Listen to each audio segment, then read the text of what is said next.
Hello everyone, मेरा नाम आर्यन अग्रवाल है और आज हम स्टार्ट करेंगे फिजिकल केमिस्ट्री का एक नया चैप्टर जिसका नाम है लिक्विड स्टेट। एनसीईआरटी में इसे सॉल्यूशंस के नाम से दिया हुआ है। तो चलो शुरू करते हैं। तो जब हम केमिस्ट्री की शुरुआत करते हैं 11th क्लास में तो हम एक फिजिकल क्लासिफिकेशन ऑफ मैटर पढ़ते हैं जो हमारा होता है सॉलिड स्टेट में, लिक्विड स्टेट और गैसियस स्टेट। गैसियस स्टेट को हम पढ़ लेते हैं 11th क्लास में, सॉलिड स्टेट 12th का पहला चैप्टर होता है और ऐसे ही 12th का दूसरा चैप्टर है सॉल्यूशंस यानी कि लिक्विड स्टेट।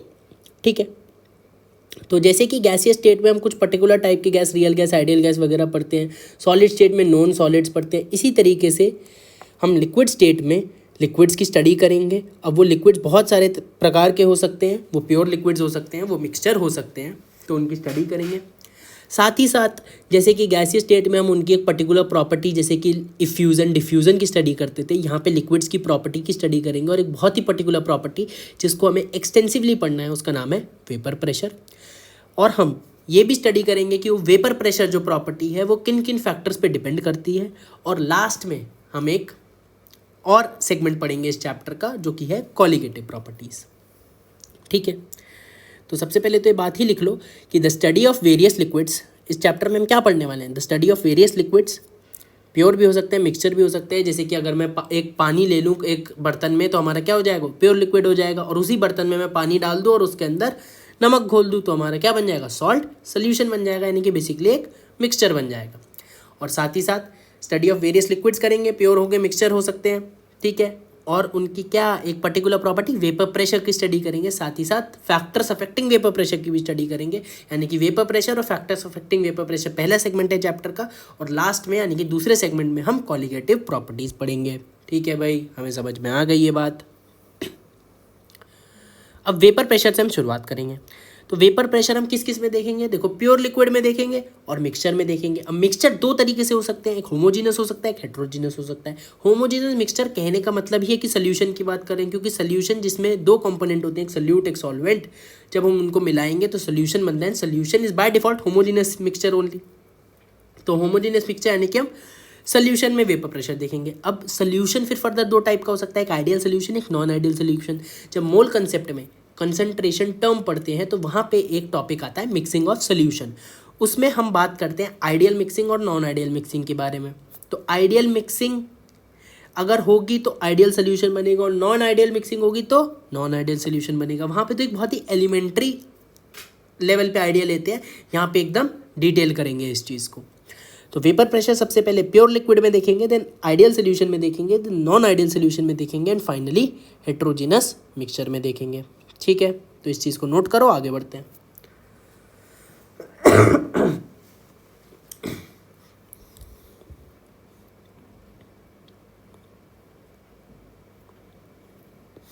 सबसे पहले बात करते हैं vapour pressure of volatile liquid.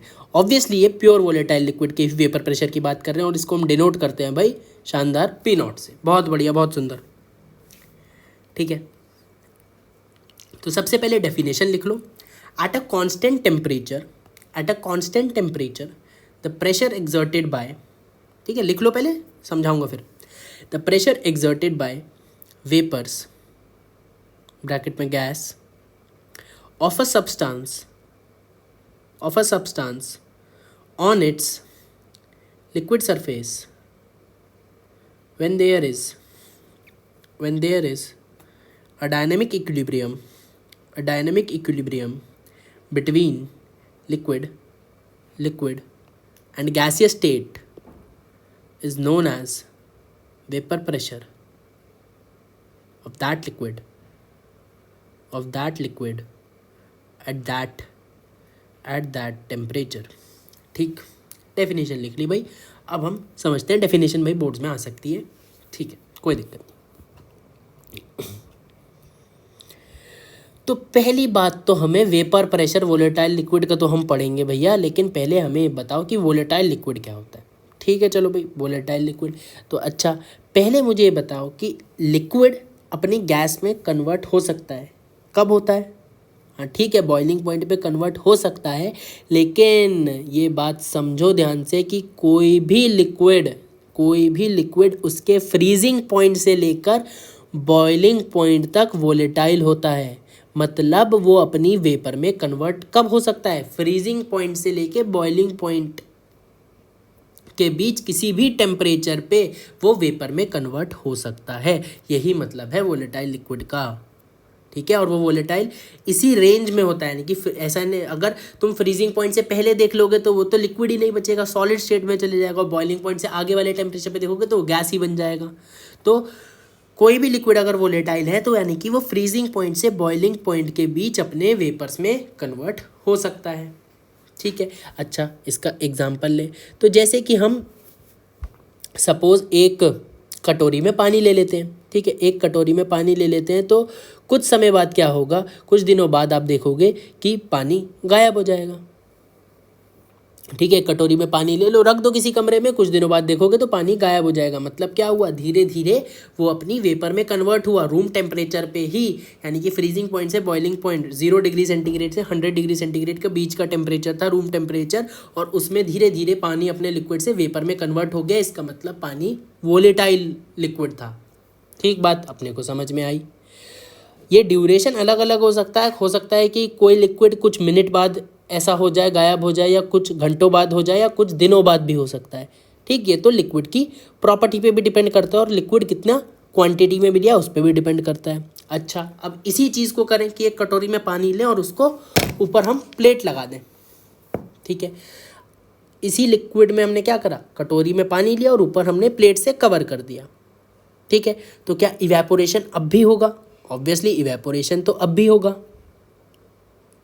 पर क्या होगा कि प्लेट की अंदर वाली सरफेस पे वाटर ड्रॉपलेट्स दिखने लगेंगी। क्या दिखने लगेंगी, बिल्कुल। तो वो वाटर ड्रॉपलेट्स कहाँ से आई, इसी की बात हमें अब करनी है वेपर प्रेशर में। अभी देखेंगे, इसको बात का रीज़न बताऊंगा मैं, ड्रॉपलेट्स कैसे आई, ठीक है। तो सबसे पहले तो वोलेटाइल लिक्विड का हमें मतलब समझ में आया कि कोई भी लिक्विड अपने फ्रीजिंग पॉइंट से बॉइलिंग पॉइंट के बीच में वोलेटाइल होता है, यानी कि अपनी वेपर्स में कन्वर्ट हो सकता है, ठीक है। और अगर मैं इसी बात को दूसरे तरीके से बोलूं कि सपोज़ हम टी कैल्विन हमने टेम्परेचर लिया, जो कि, और बर्तन में एक हमने लिक्विड ले लिया, एक्स लिक्विड सपोज हमने ले लिया, ठीक है। एक्स लिक्विड ले लिया और टी जो कैल्विन टेम्परेचर था, इसके फ्रीजिंग पॉइंट से बॉइलिंग पॉइंट का बीच का टेम्परेचर था। किसके फ्रीजिंग पॉइंट से बॉइलिंग पॉइंट के बीच का टेम्परेचर था, एक्स लिक्विड के, ठीक है। ये बात अपने को समझ में आई। अच्छा, अब एक्स लिक्विड अगर एक वोलेटाइल लिक्विड है, इसका मतलब क्या, इसका मतलब कि इसकी एक नेचुरल टेंडेंसी है to convert into its vapour phase, यानी कि एक्स लिक्विड वोलेटाइल का मतलब कि इसकी एक नेचुरल टेंडेंसी है to convert into X gas. अच्छा, अब एक्स गैस में कन्वर्ट होने की टेंडेंसी है, तो अब क्या एक बार में पूरा लिक्विड कन्वर्ट हो जाएगा, नहीं, कोई जादू तो है नहीं एक बार में पूरा हो जाएगा, धीरे धीरे होगा। तो कौन से पार्टिकल पहले वेपर में कन्वर्ट होंगे, बिल्कुल ठीक, यानी कि जो सरफेस वाले पार्टिकल हैं वो पहले वेपर में कन्वर्ट होंगे, यानी कि ये जो सरफेस के पार्टिकल हैं, उई उई उई उई, ये हमारे वेपर में कन्वर्ट होने लगेंगे ऐसे, ठीक है। और वेपर में कन्वर्ट होंगे तो वेपर तो ऊपर ही जाएगी ऑब्वियसली। पहले बात करते हैं कि सरफेस वाले पार्टिकल वेपर में पहले कन्वर्ट होंगे, लेकिन क्यों कन्वर्ट होंगे पहले, क्योंकि सरफेस के पार्टिकल के पास ऑलरेडी एक एनर्जी प्रेजेंट होती है, जिसको हम क्या कहते हैं, सरफेस एनर्जी। तो सरफेस एनर्जी इनके पास पहले से ही है, तो इन पार्टिकल्स को कम एनर्जी चाहिए टू गेट इवेपोरेट होने के लिए सरफेस के पार्टिकल को क्योंकि कम एनर्जी चाहिए, इसलिए पहले सरफेस वाले पार्टिकल इवेपोरेट होंगे। और ये इवेपोरेशन हुआ क्यों, क्योंकि एक्स लिक्विड वोलेटाइल था, मतलब उसकी एक natural tendency to convert into X gas between its boiling point and freezing point, ठीक है। अच्छा, अब इवेपोरेट तो हो गए सरफेस वाले पार्टिकल। अब सरफेस वाले पार्टिकल जैसे जैसे इवेपोरेट होते रहेंगे तो पार्टिकल कहाँ जाएंगे, ऊपर जाएंगे कि नीचे जाएंगे, ऑब्वियसली गैस पार्टिकल की टेंडेंसी है टू मूव अपवर्ड, तो ये पार्टिकल ऊपर जाएंगे गैस, ठीक। तो ये क्या हुआ, बेसिकली एक्स लिक्विड हमारा एक्स गैस में कन्वर्ट हुआ और पार्टिकल कहाँ, ऊपर जाने लगे, ठीक है। अब अगर हमने ओपन कंटेनर लिया है तो जैसे जैसे एक्स लिक्विड अपनी वेपर फेज में कन्वर्ट होता रहेगा, यानी कि जैसे जैसे वेपर बनती रहेगी और वो बाहर निकलती रहेगी। ऑब्वियसली जब कंटेनर ओपन है तो ओपन टू एटमॉस्फेयर है, तो वेपर जैसे जैसे बनती रहेगी वो बाहर निकलती रहेगी। और ऐसे में क्या कभी भी इक्विलिब्रियम अचीव हो पाएगा? नहीं। क्यों इक्विलिब्रियम अचीव करना है? क्योंकि डेफिनेशन में ही है कि वेपर प्रेशर हम कब देखते हैं? जब डायनेमिक इक्विलिब्रियम होता है किसके बीच में? लिक्विड और गैसियस स्टेट के बीच में। और इक्विलिब्रियम लाने के लिए हमें ये बात पता है कि ओपन कंटेनर तो कभी भी नहीं हो सकता, क्लोज कंटेनर हमें लेना पड़ेगा, भले ही वो रिजिड ले चाहे नॉन रिजिड ले। ठीक, तो अपने को ये बात समझ में आई कि भाई कंटेनर खोलने से काम नहीं चलेगा, इसको बंद करना पड़ेगा। चलो भाई बंद भी कर दिया। ठीक है, इसको थोड़ा बड़ा कर देते हैं।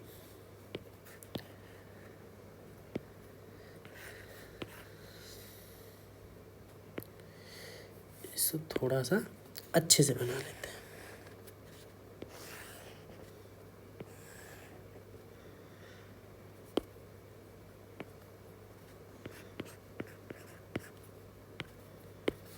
एक्स लिक्विड कन्वर्ट हुआ एक्स गैस में। ठीक, यही था। अब हमने क्या कर दिया भाई? हमने कंटेनर को क्लोज कर दिया। तो जितनी भी वेपर बनती रहेंगी, क्या वेपर अब बाहर निकल पाएंगी? नहीं, अब वेपर बाहर नहीं निकल पाएंगी।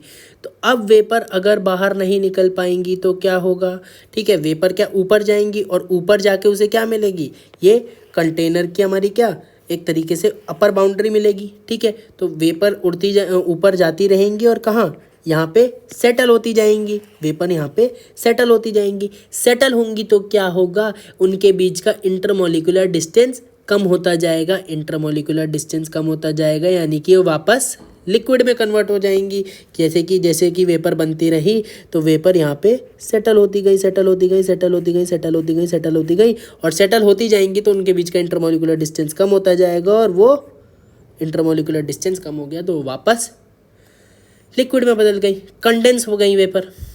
ठीक बात, अपने को ये बात समझ में आई। और यही रीज़न है कि जब तुमने कटोरी में पानी लिया और उसके ऊपर प्लेट रख दी तो क्या हुआ? ऐसा नहीं हुआ कि पानी जो है कूद कर वहाँ पहुँच गया। ठीक है, ऐसा नहीं हुआ कि पानी कटोरी में रखा हुआ था और कूद कर प्लेट में पहुँच गया। नहीं, ऐसा नहीं हुआ। लिक्विड, क्योंकि पानी क्या था? वोलेटाइल था, तो अपनी गैस वेपर फेज में कन्वर्ट हुआ और वेपर फेज ऊपर तक उड़ के ऊपर वाली सरफेस तक गया और वहाँ पे जाके वो सेटल डाउन हुआ और फिर कंडेंस होके वो दोबारा लिक्विड फॉर्म में कन्वर्ट हो गया। इसी वजह से हमें प्लेट की इनर सरफेस पे वाटर ड्रॉपलेट्स मिलती हैं। ठीक बात, अपने को ये बात भी समझ में आ गई। ठीक, तो बेसिकली हुआ क्या कि हमारा एक्स लिक्विड था, वोलेटाइल था, तो वो एक्स गैस में कन्वर्ट हुआ और ऊपर जाके कंडेंस हो गया। यानी कि एक्स लिक्विड पहले एक्स गैस में कन्वर्ट हुआ है और फिर एक्स गैस किस में कन्वर्ट हो गया? एक्स लिक्विड में कन्वर्ट हो गया। तो यानी कि ये क्या हुआ? एक सीक्वेंशियल प्रोसेस हुआ? नहीं, एक रिवर्सिबल प्रोसेस हुआ। रिवर्सिबल प्रोसेस, ना कि सीक्वेंशियल प्रोसेस। क्यों? क्योंकि एक्स लिक्विड पहले एक्स गैस में कन्वर्ट हुआ, एक्स लिक्विड एक्स गैस में कन्वर्ट हुआ और फिर एक्स गैस दोबारा एक्स लिक्विड में कन्वर्ट हो गया। तो यानी कि ये क्या है? एक रिवर्सिबल प्रोसेस। अच्छा, एक्स लिक्विड से एक्स गैस के कन्वर्जन को क्या बोलेंगे? इवेपोरेशन बोलेंगे। और गैस से लिक्विड के कन्वर्जन को क्या बोलेंगे? कंडेंसेशन बोलेंगे। ठीक है, बेसिक है, सिंपल है। ठीक, अपने को ये बात समझ में आई। तो सीक्वेंशियल प्रोसेस नहीं है, सीक्वेंशियल प्रोसेस नहीं, रिवर्सिबल प्रोसेस हुआ। और केमिकल इक्विलिब्रियम में हम ये बात पढ़ चुके हैं कि रिवर्सिबल प्रोसेस है तो any reversible process will always achieve equilibrium. तो इक्विलिब्रियम अचीव होगा। और इक्विलिब्रियम टाइम पर होता क्या है? बेसिकली एक लाइन में मैंने भी ये बात बता रखी है कि all measurable properties become constant. तो रिवर्सिबल प्रोसेस था, इसलिए क्या? It will always achieve equilibrium and equilibrium time पर all measurable properties become constant. मतलब क्या? कि जितना लिक्विड होगा और जितना गैस होगा, इन दोनों का अमाउंट कांस्टेंट हो जाएगा। यही तो मतलब है कि इन दोनों का अमाउंट कांस्टेंट हो जाएगा। और इस इक्विलिब्रियम टाइम पे, यानी कि जब इक्विलिब्रियम आ जाएगा तो गैस का अमाउंट अगर हमारा कांस्टेंट है, अमाउंट का क्या मतलब है, मोल्स कांस्टेंट है, अमाउंट का मतलब मोल्स कांस्टेंट है और गैस हमारे इतने ही रेंज में, यानी कि वॉल्यूम भी कांस्टेंट है अगर हमारा, क्योंकि कंटेनर तो हमारा फिक्स्ड है, कंटेनर का तो वॉल्यूम हमारा कांस्टेंट है, तो कंटेनर ये भी हमारा वॉल्यूम कांस्टेंट होगा। ध्यान से सुनो, गैस का अमाउंट कांस्टेंट है, वॉल्यूम भी कांस्टेंट हो गया, क्योंकि गैस का अमाउंट कांस्टेंट, कंटेनर के हिसाब से देखो तो गैस का वॉल्यूम भी constant eight a constant temperature. देख रहे हो, बाय डिफॉल्ट आइडियल गैस मानोगे तो पीवी इक्वल टू एनआरटी से, पीवी इक्वल टू एनआरटी से एट अ कांस्टेंट टेम्परेचर। देख रहे हो, आर तो कांस्टेंट ही होता है, गैस का अमाउंट यानी कि मोल्स भी कांस्टेंट, ठीक है, वॉल्यूम भी कांस्टेंट है। अगर वॉल्यूम भी कांस्टेंट है तो यानी कि जो प्रेशर निकल के आएगा गैस का वो भी कांस्टेंट होगा। और इसी प्रेशर को तुम क्या बोल दोगे, यही जो प्रेशर होगा किसका, एक्स का, एक्स गैस का बेसिकली, कहाँ पे, एट इक्विलिब्रियम। बेसिकली यही जो प्रेशर होगा गैस का एट इक्विलिब्रियम, यही तुम्हारा वेपर प्रेशर होगा। यही तो प्रेशर है गैस का और यही तुम्हारा क्या है, वेपर प्रेशर है। Vapour pressure of x liquid, liquid के टर्म्स में हम वेपर प्रेशर को एक्सप्रेस करते हैं एट टी केल्विन, ठीक है। तो वेपर प्रेशर का क्या मतलब हुआ, वेपर प्रेशर का मतलब यही हुआ कि एक अगर वोलेटाइल लिक्विड था तो उसकी गैस में कन्वर्ट होने की टेंडेंसी थी, जब क्लोज कंटेनर लिया तो गैस दोबारा लिक्विड में कन्वर्ट होगा, क्योंकि ऊपर जाकर सेटल डाउन होता जाएगा तो कंडेंसेशन होने की वजह से लिक्विड में कन्वर्ट होता जाएगा, यानी कि एक ये रिवर्सिबल प्रोसेस है। रिवर्सिबल प्रोसेस है तो एक इक्विलिब्रियम अचीव करेगा, और इक्विलिब्रियम अचीव करेगा तो सारी मेजरेबल प्रॉपर्टीज़ कॉन्स्टेंट हो जाएंगी। ये बात हम पढ़ चुके हैं। अगर मेजरेबल प्रॉपर्टीज़ कॉन्स्टेंट हो गई तो गैस का मोल्स भी हमारे क्या हो जाएंगे, कांस्टेंट हो जाएंगे, गैस का वॉल्यूम भी कांस्टेंट है। पर्टिकुलर टेम्परेचर पे देख रहे हो तो जो गैस के द्वारा लगाया जाएगा प्रेशर वो भी कांस्टेंट हो जाएगा, और यही प्रेशर जो गैस लगाएगा अपनी लिक्विड सरफेस पे कब लगा रहा है, जब एक इक्विलिब्रियम अचीव हो गया है between liquid state and gaseous state. तो इसी प्रेशर को हम क्या बोल देंगे, vapour pressure of x liquid at T kelvin. बात समझ में आई, ओके और नॉट ओके, ओके।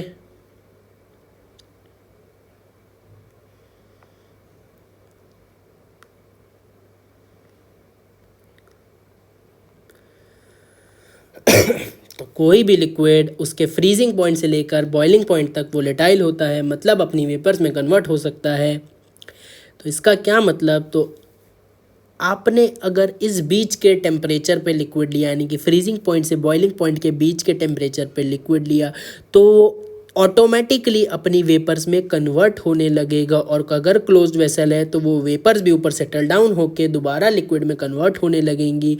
और ये एक रिवर्सिबल प्रोसेस है, तो यानी कि रिवर्सिबल प्रोसेस है तो इक्विलिब्रियम अचीव होगा, यानी कि डायनेमिक इक्विलिब्रियम अचीव होगा, क्योंकि हमने क्लोज वेसल लिया इसलिए रिवर्सिबल प्रोसेस हुआ और इसीलिए इक्विलिब्रियम अचीव होगा। और जब इक्विलिब्रियम अचीव हो जाएगा तो ये जो गैस बनी, ये गैस कितना प्रेशर लगा रही है अपने लिक्विड सरफेस पे, ये हमें देखना है। ये यहाँ पे हम P V equal to N R T लगा सकते हैं, लेकिन अगर हमें वॉल्यूम ये पता हो, वॉल्यूम पता हो, मोल्स ऑफ द गैस कितना इवेपोरेट करा, अगर ये सब बातें हमें पता हो तो P V equal to N R T भी हम इसमें लगा सकते हैं। लेकिन उसके लिए टेम्परेचर वगैरह सब डेटा गिवन होना चाहिए। बेसिकली अगर डेटा गिवन है कि कितना मोल्स ऑफ गैस बनी इवेपोरेट होके, तो वो हमें, या फिर इनिशियल मोल पता हो और इसके फाइनल रिमेनिंग मोल पता हो तो हम बता लेंगे कि कितना इवेपोरेट हुआ, यानी कि कितने मोल इसके बने। वॉल्यूम का आइडिया हो तो हम P V equal to N R T लगा सकते हैं इसमें, ठीक है। ऑब्वियसली गैस के लिए लगा सकते हैं। तो गैस जो बनेगी और एट इक्विलिब्रियम जो प्रेशर लगाएगी अपने लिक्विड सरफेस पे, उसी को हम क्या बोल देंगे, वेपर प्रेशर बोल देंगे। तो डेफिनेशन देखो, एक कांस्टेंट टेम्परेचर पे देख रहे थे जो प्रेशर एक्सर्टेड बाय वेपर्स, यानी कि लिक्विड के गैसियस फॉर्म ने जो प्रेशर लगा रहा होगा अपनी लिक्विड सरफेस पे, जब एक डायनेमिक इक्विलिब्रियम आ जाएगा between liquid and gaseous state, तो उसी को क्या बोल देंगे, vapour pressure of that liquid at that temperature. तो आई होप ये चीज़ समझ में आ गई होगी। अब आगे बढ़ते हैं, ठीक है। तो इतनी बात तो हमारी बेसिक थी। अब हमें थोड़ी सी इसको डिटेल में समझते हैं। तो हमारा दो प्रोसेस था कि लिक्विड पहले गैस में कन्वर्ट हुआ और गैस फिर लिक्विड में कन्वर्ट हुआ, रिवर्सिबल प्रोसेस था, अल्टीमेटली इक्विलिब्रियम आ गया। तो जब हमने इनिशियली सिर्फ लिक्विड लिया था तो इस टाइम पे क्या होगा, इवेपोरेशन होगा कि कंडेंसेशन होगा, ऑब्वियसली या दोनों होंगे। जब खाली लिक्विड लिया तो गैस है ही नहीं, गैस है ही नहीं तो कंडेंसेशन तो नहीं होगा, पहले कुछ गैस बनेगी, तो पहले क्या होगा, इवेपोरेशन होगा। ठीक है, इवेपोरेशन होगा, जैसे जैसे गैस बनेगी वैसे वैसे क्या होगा, धीरे धीरे गैस कंडेंस होने लगेगी। मतलब इनिशियली हमारा इवेपोरेशन होगा, यानी कि कंडेंसेशन हमारा नहीं होगा। ठीक है, तो इवेपोरेशन होगा और फिर हमारा जैसे जैसे गैस बनेगी वैसे वैसे कंडेंसेशन होने लगेगा। ठीक, ये बात समझ में आई। तो अब पहले ये बात लिखो, जैसे कि हम केमिकल इक्विलिब्रियम में भी पढ़ते थे, रेट ऑफ फॉर्मेशन और rate of forward reaction and rate of backward reaction, उसी तरीके की कुछ कुछ बातें हैं। तो पहले तो ये पॉइंट लिखो कि evaporation takes place at constant rate. Evaporation जो होगा वो एक कांस्टेंट रेट पे होगा, एक्सप्लेन करूंगा अभी। और rate of condensation is initially zero. क्यों ज़ीरो है, क्योंकि गैस है ही नहीं, शुरू में खाली लिक्विड है, तो गैस जब बनेगी तभी तो लिक्विड में कन्वर्ट होगी। ठीक, जैसे कि याद करो रेट ऑफ बैकवर्ड रिएक्शन, जब हम खाली रिएक्टेंट लेते थे तो rate of backward reaction initially zero होता था, और जैसे जैसे हमारा प्रोडक्ट बनने लगता था वैसे वैसे rate of backward reaction increase करता था। कुछ ध्यान नहीं, जब हमारा रिएक्टेंट से प्रोडक्ट का हम कन्वर्जन देखते थे और सिर्फ हमारा एक रिवर्सिबल रिएक्शन की बात करते थे कि यानी कि रिएक्टेंट और प्रोडक्ट दोनों की नेचुरल टेंडेंसी है आपस में कन्वर्ट होने की, और यानी कि हमने सिर्फ रिएक्टेंट लिया तो रिएक्टेंट पहले प्रोडक्ट में कन्वर्ट होगा, यानी कि initially rate of forward reaction क्या होगा, rate of forward reaction maximum होगा, और जैसे जैसे प्रोडक्ट बनेगा वैसे वैसे रेट ऑफ बैकवर्ड रिएक्शन भी बढ़ेगी। तो रेट ऑफ फॉरवर्ड रिएक्शन क्या होगा, धीरे धीरे कम होगा, और रेट ऑफ बैकवर्ड रिएक्शन धीरे धीरे बढ़ेगा। तो जैसे जैसे रेट ऑफ फॉरवर्ड रिएक्शन घटेगा और रेट ऑफ बैकवर्ड रिएक्शन बढ़ेगा, एक टाइम आ जाएगा जब रेट ऑफ फॉरवर्ड रिएक्शन बराबर हो जाएगा रेट ऑफ बैकवर्ड रिएक्शन के लिए। और जब दोनों रेट फॉरवर्ड और बैकवर्ड रेट बराबर हो जाएंगे तब हम क्या बोलेंगे कि डायनेमिक इक्विलिब्रियम अचीव हो गया। तो वही तो कुछ कुछ बात यहाँ पे है। यहाँ पे इवेपोरेशन क्या है, रेट ऑफ फॉरवर्ड रिएक्शन, और कंडेंसेशन क्या है, रेट ऑफ बैकवर्ड रिएक्शन। तो जब हमने खाली लिक्विड लिया तो इनिशियली रेट ऑफ कंडेंसेशन तो जीरो होगा, यानी कि बैकवर्ड रिएक्शन का रेट जीरो होगा क्योंकि गैस है ही नहीं। इवेपोरेशन होगा, लेकिन इसमें एक बात है कि इवेपोरेशन कांस्टेंट रेट से होगा। दूसरी बात तो हमें समझ में आ गई कि rate of condensation is initially zero, फिर धीरे धीरे जैसे गैस बनती जाएगी वैसे वैसे समय के साथ रेट ऑफ कंडेंसेशन बढ़ती जाएगी। ये पॉइंट तो समझ में आ गया, लेकिन ये ऊपर वाला नहीं आया। तो इस बात को समझते हैं। तो इतना हमने उसमें भी देखते हैं केमिकल इक्विलिब्रियम में कि रेट जब हमें निकालना होता है तो it is directly proportional to product मतलब multiplication. Rate is directly proportional to multiplication of concentration of reactant each raised to the power some number, जिसको हम ऑर्डर ऑफ रिएक्शन भी बोलते हैं। ठीक, तो बेसिकली क्या होता है कि रेट जो भी होता है, सपोज हमें रेट किसका देखना है, फॉरवर्ड रिएक्शन यानी कि इवेपोरेशन का रेट देखना है। ये शॉर्ट में लिख देता हूँ। तो it is directly proportional to concentration of reactant. ठीक है, अब जितने भी रिएक्टेंट है सभी की कंसेंट्रेशन ऑफ रिएक्टेंट के डायरेक्टली प्रोपोर्शनल होगा। यहाँ पे एक ही रिएक्टेंट है तो इसी की कंसेंट्रेशन के डायरेक्टली प्रोपोर्शनल होगा। तो कंसेंट्रेशन को हम कैसे लिखते हैं, कंसेंट्रेशन बेसिकली मतलब मोलैरिटी, स्क्वायर ब्रैकेट से लिखेंगे। ठीक है, बात हम पढ़ते हैं। तो रेट अगर हमें किसी का भी देखना है, किसी भी पर्टिकुलर रिएक्शन का देखना है, तो हम क्या कर लें, जितने भी रिएक्टेंट हैं उन सभी की कंसेंट्रेशन का मल्टीप्लिकेशन ले लें और उसके रेज़ टू द पावर एक नंबर आता है। ठीक है, अब ये नंबर अलग अलग हो सकता है, ये केमिकल काइनेटिक्स में पढ़ते हैं, इस नंबर को ऑर्डर बोलते हैं। ये नंबर अलग अलग हो सकता है, लेकिन तुम्हें इतना ध्यान रखना है कि रिवर्सिबल रिएक्शन के लिए नंबर की वैल्यू 1 होती है इसके रेज़ टू द पावर। तो सपोज तुम्हारा A + B कन्वर्ट हो रहा है C + D में, तो अगर तुम्हें रेट ऑफ फॉरवर्ड रिएक्शन देखनी है तो क्या बोलोगे, it is directly proportional to concentration of A multiply में कंसेंट्रेशन ऑफ B, और क्योंकि रिवर्सिबल रिएक्शन है तो रेज़ टू द पावर 1 लगा दोगे। इतने अभी बात ध्यान रखो। ठीक है, ये बात समझ में आ गई। ऐसे ही अगर मैं रेट ऑफ कंडेंसेशन पूछूँ तो कितना होगा, तो rate of condensation it is again directly proportional to concentration of reactant, product of concentration of reactant. और अब कंडेंसेशन के लिए रिएक्टेंट कौन है? ऑब्वियसली बैकवर्ड रिएक्शन है कंडेंसेशन, तो इसके लिए रिएक्टेंट तो ये हो गया ना एक्स गैस। तो अब रिएक्टेंट एक्स गैस है तो यहाँ पे लिखोगे भी क्या, एक्स गैस लिखोगे। तो कंसंट्रेशन ऑफ रिएक्टेंट, उस रिएक्शन के लिए जो रिएक्टेंट होगा उसको लिख दोगे। और क्योंकि रिवर्सिबल रिएक्शन है तो यहाँ पे इसके रेज़ टू द पावर 1 लगा दोगे। ठीक है ये बात हमें समझ में आ गई। ठीक है, अब ये है हमारा इनिशियली। अब तुम देखो इनिशियली एक्स गैस का कंसंट्रेशन कितना था, 0 था, थी ही नहीं, तो रेट ऑफ कंडेंसेशन इनिशियली 0 था। और धीरे धीरे एक्स गैस का कंसंट्रेशन बढ़ेगा, जब लिक्विड गैस में कन्वर्ट होने लगेगा तो ये बढ़ेगा, तो रेट ऑफ कंडेंसेशन भी बढ़ेगा। तो दूसरा पॉइंट तो और अच्छे समझ में आ गया। अब इवेपोरेशन बोल रहा है कांस्टेंट रेट पे हो रहा है, मतलब ये कांस्टेंट होना चाहिए। अच्छा क्या है ये एक्स, प्योर लिक्विड है, एक्स प्योर वोलेटाइल लिक्विड मतलब प्योर ही लिक्विड है ना। और प्योर सॉलिड और प्योर लिक्विड का कंसंट्रेशन क्या होता है, 1 नहीं भाई, कांस्टेंट 1 थोड़ी बोलोगे। वाटर भी एक प्योर लिक्विड है लेकिन उसका कंसंट्रेशन कितना होता है, 55.5 मोलर होता है। मोल कंसेप्ट में कंसंट्रेशन जब निकालते हैं तब देख रखा है बात। ठीक, तो प्योर लिक्विड है तो इसका कंसंट्रेशन क्या होगा, कांस्टेंट।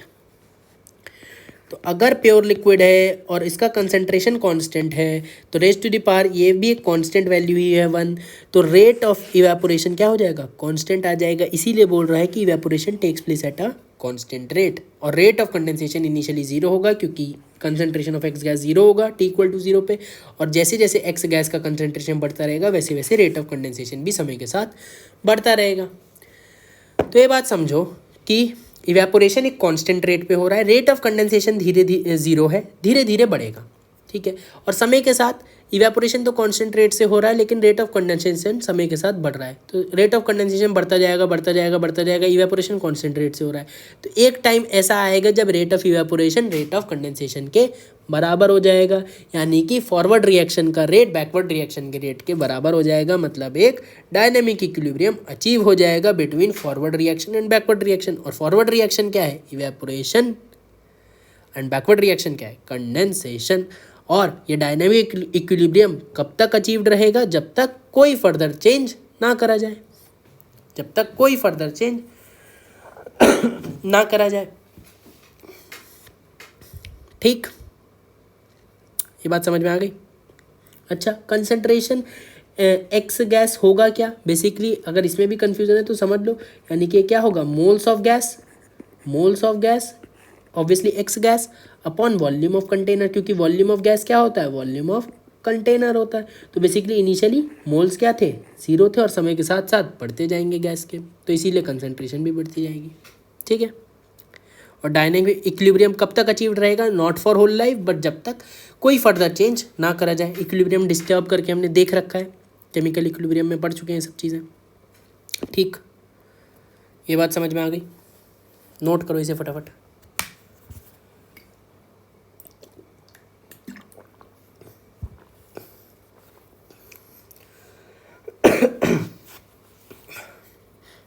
ठीक है भाई, आगे बढ़ते हैं। अब एक पॉइंट नोट करके लिखो, इस बात का एक्सप्लेनेशन आएगा अभी, लेकिन बहुत ही इंपॉर्टेंट पॉइंट है। For a pure volatile liquid the vapour pressure does not depend upon amount of liquid, shape of the vessel और even size of the vessel. मतलब प्योर वोलेटाइल लिक्विड ना तो अमाउंट ऑफ लिक्विड पे depend, pure volatile liquid के लिए जो vapour pressure होता है ना तो अमाउंट ऑफ लिक्विड पे डिपेंड करता है, मतलब कितना अमाउंट ले रहे हो। 1 लीटर, अगर 1 लीटर पानी लूँ, 2 लीटर पानी लूँ, 5 लीटर पानी लूँ, तो सबका वेपर प्रेशर एक पर्टिकुलर टेम्परेचर पे सेम रहेगा। ऐसे ही कोई भी शेप और साइज का वेसल ले लो, एक एग्जांपल ले लो, suppose at T Kelvin, at T Kelvin मैं एक एग्जांपल लेता हूँ।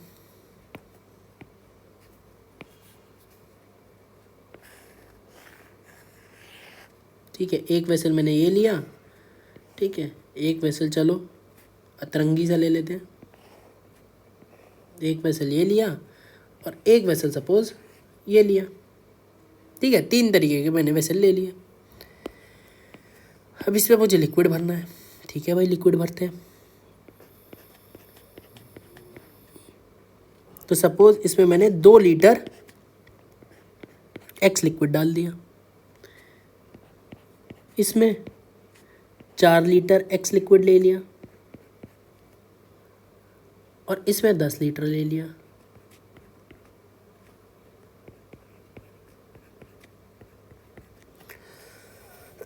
ठीक है, ठीक है। सपोज ये वेसल थे हमारे, ये 5 लीटर का वेसल था, ये हमारा 8 लीटर का वेसल था और ये हमारा 15 लीटर का वेसल था। ठीक है, मैंने इसमें 2 लीटर एक्स लिक्विड लिया, इसमें 4 लीटर एक्स लिक्विड लिया, 10 लीटर एक्स लिक्विड लिया। अब तीनों के तीनों सेम है, वोलेटाइल लिक्विड है, प्योर वोलेटाइल लिक्विड है, यानी कि क्या होगा, गैस में कन्वर्ट होगा।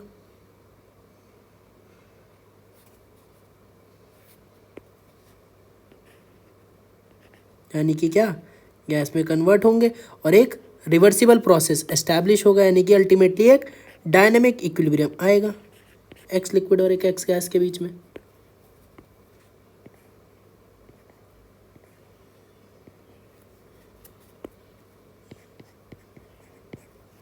ठीक, इधर भी एक्स गैस में कन्वर्ट होगा और अल्टीमेटली एक रिवर्सिबल प्रोसेस होगा, यानी कि अल्टीमेटली रिवर्सिबल प्रोसेस है तो इट विल रीच इक्विलिब्रियम। ठीक, एक्स लिक्विड था तो एक्स गैस में कन्वर्ट होगा क्योंकि वोलेटाइल लिक्विड था, और एक्स गैस फिर ऊपर जाके क्लोज कंटेनर है तो कंडेंस होकर लिक्विड में कन्वर्ट होगा और अल्टीमेटली रिवर्सिबल प्रोसेस अचीव होगा। तो any reversible process will always achieve equilibrium, और इक्विलिब्रियम अचीव होने पे सारी मेजरेबल प्रॉपर्टीज़ कांस्टेंट हो जाएंगी। मेजरेबल प्रॉपर्टीज़ कांस्टेंट हो गई तो सभी का वेपर प्रेशर भी आएगा। अब वेपर प्रेशर सपोज यहाँ पे क्या है, P1 है, यहाँ पे क्या है, P2 है और यहाँ पे क्या है, P3 है, जो एक्स गैस प्रेशर लगा रही है। ठीक, अब अगर ऊपर लिखी हुई बात सच है कि प्योर वोलेटाइल लिक्विड के लिए जो वेपर प्रेशर होता है वो ना तो अमाउंट ऑफ लिक्विड पे डिपेंड करता है, ना ही शेप और साइज ऑफ द वेसल पे डिपेंड करता है, तो अगर ये बात सच है तो हमारा क्या होगा कि P1 P2 P3 पहले बात तो है क्या, वेपर प्रेशर है। वेपर प्रेशर है तो P1 equal to P2 equal to P3, क्योंकि तीनों सेम लिक्विड थे, एक्स लिक्विड का ही वेपर प्रेशर हम देख रहे थे, तो तीनों में अमाउंट ऑफ द लिक्विड अलग अलग है, शेप ऑफ द वेसल अलग अलग है, साइज ऑफ द वेसल अलग अलग है, पर वेपर प्रेशर तो सबके सेम ही होंगे। तो यही बात है। इसका रीज़न क्या है ये अगले पॉइंट से हमारे एक्सप्लेन होगा, जो अगला पॉइंट हम लिखेंगे उससे इसका रीज़न एक्सप्लेन होगा। ठीक, तो प्योर वोलेटाइल लिक्विड के लिए vapour pressure, amount of liquid, shape of the vessel और साइज ऑफ द वेसल, इन तीनों में से किसी पे भी डिपेंड नहीं करता।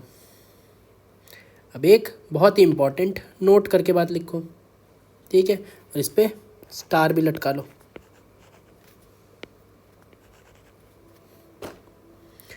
For a pure volatile liquid, vapor pressure only and only depends upon temperature. For a pure volatile liquid, the vapor pressure only and only depends upon temperature. अब ऐसा क्यों? ठीक, वेपर प्रेशर सिर्फ और सिर्फ टेम्परेचर पे डिपेंड करेगा एक पर्टिकुलर प्योर वोलेटाइल लिक्विड के लिए। ऐसा क्यों? तो क्योंकि पहली बात तो क्या है, एक डायनेमिक इक्विलिब्रियम अचीव होगा लिक्विड और गैसियस स्टेट में, तभी वेपर प्रेशर डिफाइंड है। तो अगर मैं बात करूं कि जब एट दैट टाइम जब इक्विलिब्रियम अचीव होगा तो बेसिकली जो गैस प्रेशर लगा रही है, सपोज जो गैसियस फॉर्म जो प्रेशर है, या हम ऐसे कह सकते हैं जो गैस बनी उसका जितना प्रेशर होगा वही वेपर प्रेशर होगा। जो गैस बनी उसका जितना प्रेशर होगा वही वेपर प्रेशर होगा, क्योंकि उस गैस का जितना प्रेशर होगा वही तो वो लगाएगी, और जो प्रेशर गैस लगाएगी उसी को बोलते हैं वेपर प्रेशर। तो जितना प्रेशर होगा उसका वही उसका वेपर प्रेशर होगा। ठीक, ये बात हमें समझ में आई। तो अब हम एक बात यहाँ से कह सकते हैं कि जब हम इक्विलिब्रियम कांस्टेंट निकालेंगे तो इक्विलिब्रियम कांस्टेंट को हम क्या लिख सकते हैं, क्या प्रेशर ऑफ एक्स गैस, अगर प्रेशर के टर्म्स पे लिखूँ तो pressure of x gas obviously at equilibrium, और रेज टू द पावर इसका स्टोइक्योमेट्रिक कोफिशिएंट जो किया गया हमारा 1 है। डिवाइड बाय क्या एक्स लिक्विड को हम लिखेंगे? नहीं, इक्विलिब्रियम कांस्टेंट जब हम लिखते हैं तो प्योर लिक्विड और प्योर सॉलिड्स को नहीं लेते हैं, काउंट ही नहीं करते, 1 नहीं लेते हैं, इनको काउंट ही नहीं करते हैं। इस बात का रीज़न केमिकल काइनेटिक्स में आता है। अब ये देखो बेसिक चीज़ इक्विलिब्रियम कांस्टेंट लिखना आना चाहिए, नहीं तो फिर कैसे बात बनेगी। तो केमिकल इक्विलिब्रियम में सीखा था। तो इक्विलिब्रियम कांस्टेंट में अगर हम प्रेशर के टर्म्स में लिखेंगे तो जो एक्स गैस होगा, अगर हम इक्विलिब्रियम पे बात कर रहे हैं तो एक्स गैस का प्रेशर कितना होगा, वही होगा जो वो लगाएगी, और कितना लगाएगी, जो वेपर प्रेशर होगा। तो वेपर प्रेशर के बराबर ही होगा इसका एक्स गैस का प्रेशर। तो ये हमारा क्या हो जाएगा, अल्टीमेटली वेपर प्रेशर के बराबर हो जाएगा, पी नॉट के बराबर हो जाएगा। यानी कि इक्विलिब्रियम कांस्टेंट किसके बराबर आ गया, पी नॉट के बराबर आ गया, या वेपर प्रेशर किसके, इक्विलिब्रियम कांस्टेंट के बराबर आ गया। तो एक प्योर वोलेटाइल लिक्विड के लिए, यानी कि लिक्विड और गैसियस स्टेट में जो रिवर्सिबल रिएक्शन है, जब वो इक्विलिब्रियम अचीव कर लेगी, अगर एक लिक्विड और गैसियस स्टेट के बीच में इक्विलिब्रियम अचीव हो गया है, तो उस रिएक्शन का जो इक्विलिब्रियम कांस्टेंट होगा वो किसके बराबर होगा, वो वेपर प्रेशर के बराबर होगा। हमें अब वेपर प्रेशर के बारे में तो नहीं पता, लेकिन हमें ये पता है कि equilibrium constant only and only depends upon temperature. तो अगर वेपर प्रेशर भी इक्विलिब्रियम कांस्टेंट के बराबर है, तो then vapour pressure of pure liquid also depend upon temperature only. यानी कि वेपर प्रेशर हमारा क्योंकि इक्विलिब्रियम कांस्टेंट के बराबर निकल के आया, और इक्विलिब्रियम कांस्टेंट सिर्फ और सिर्फ टेम्परेचर पर डिपेंड करता है, इसी वजह से vapour pressure of pure volatile liquid भी सिर्फ और सिर्फ टेम्परेचर पे डिपेंड करेगा। ठीक, ये बात ध्यान से समझ लेना कि इक्विलिब्रियम कांस्टेंट में नीचे हम प्योर लिक्विड और प्योर सॉलिड का क्या लेते हैं, हमेशा 1 लेते हैं इनके अमाउंट को।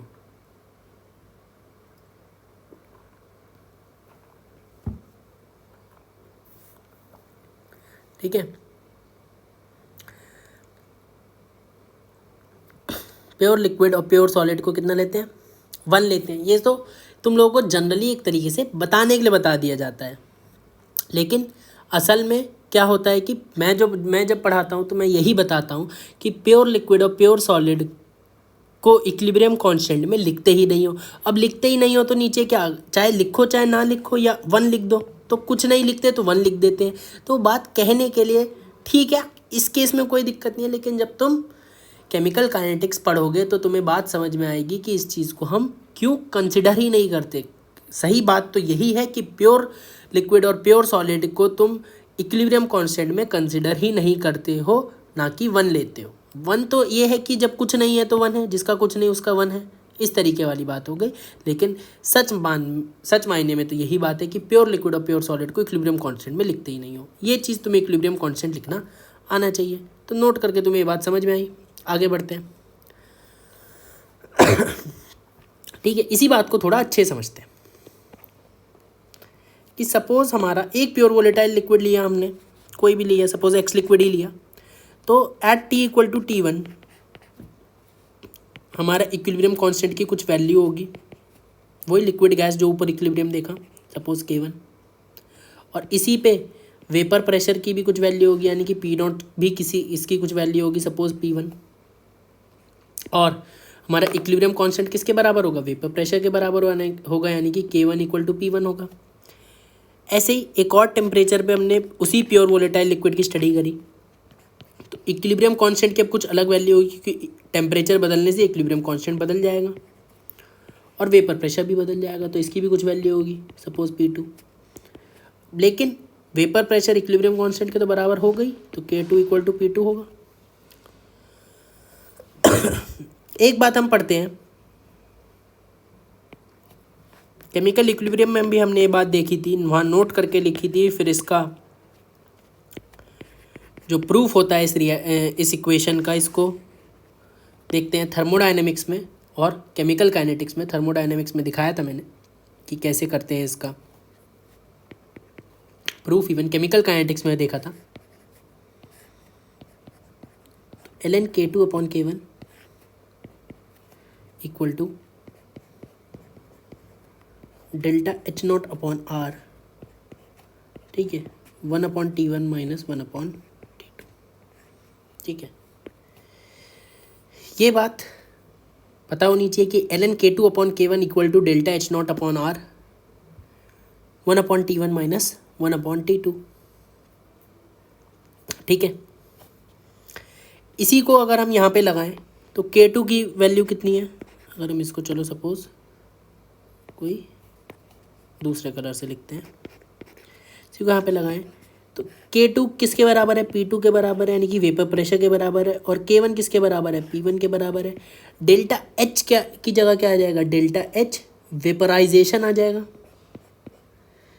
क्योंकि फॉरवर्ड रिएक्शन की अगर आप बात करो तो वो क्या है, बेसिकली वेपराइजेशन रिएक्शन है। तो डेल्टा H भी किसका आएगा, डेल्टा H वेपराइजेशन आ जाएगा। अपॉन में R तो है यही 1/T1 माइनस 1/T2। ये बहुत ही इम्पॉर्टेंट रिलेशन है, इसको नाम भी है इसका एक, क्लॉसियस कैप्रियन इक्वेशन। क्लॉसियस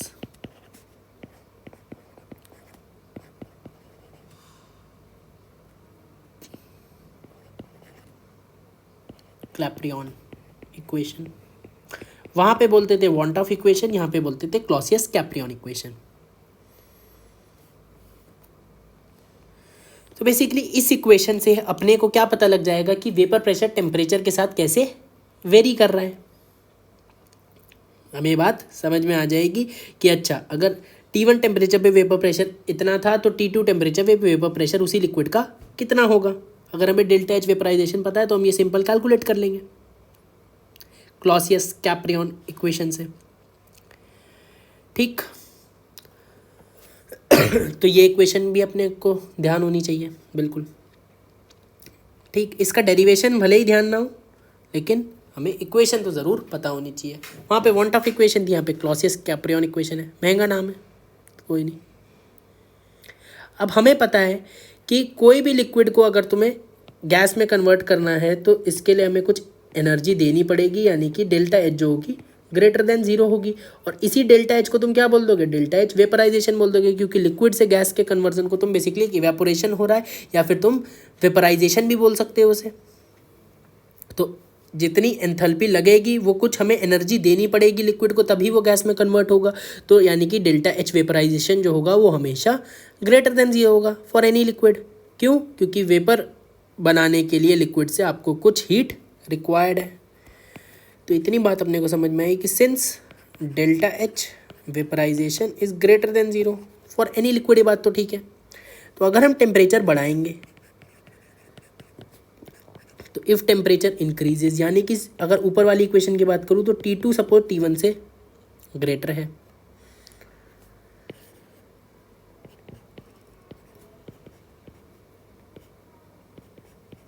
तो इससे हमारी क्या बात निकली कि हमने टेम्परेचर बढ़ाया। तो जो 1/T1 है माइनस 1/T2 है वो क्या होगा, that would be greater than 0। देखो ना, अगर T2 T1 से बड़ा है, T2 T1 से बड़ा है तो 1/T1 माइनस 1/T2 क्या होगा, ग्रेटर देन 0 होगा। और ये तो ऑलरेडी ग्रेटर देन 0 है और ये भी ग्रेटर देन 0 है। आर की वैल्यू हमेशा पॉजिटिव ही होती है, यूनिवर्सल गैस कॉन्स्टेंट है, तो ये पूरा पॉजिटिव है, मतलब ln P2/P1 भी क्या है, ग्रेटर देन 0 है। तो हम क्या कह सकते हैं, ln P2/P1 भी क्या है,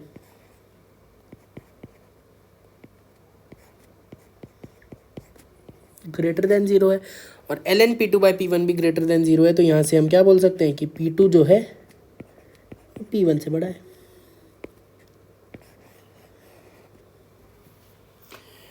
P2 जो है वो P1 से बड़ा है। तो यानी कि इससे क्या मतलब हमें समझ में आया, इससे हमें ये मतलब समझ में आया कि जैसे अगर हमने टेम्परेचर बढ़ा दिया तो वेपर प्रेशर बढ़ जाएगा। तो यही बात है, इस बात को नोट करके लिख लो कि मीन्स ऑन इंक्रीजिंग टेम्परेचर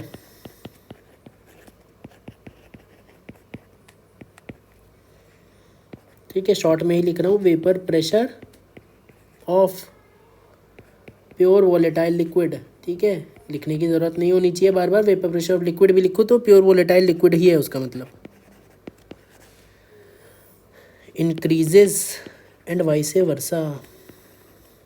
जब टेम्परेचर बढ़ाओगे तो वेपर प्रेशर बढ़ जाएगा। ये सिंपली हमने इस रिलेशन से ये बात आइडिया लगा लिया कि कैसे वेरी कर रहा है, कि टेम्परेचर अगर हमने बढ़ा दिया, T2 बड़ा है T1 से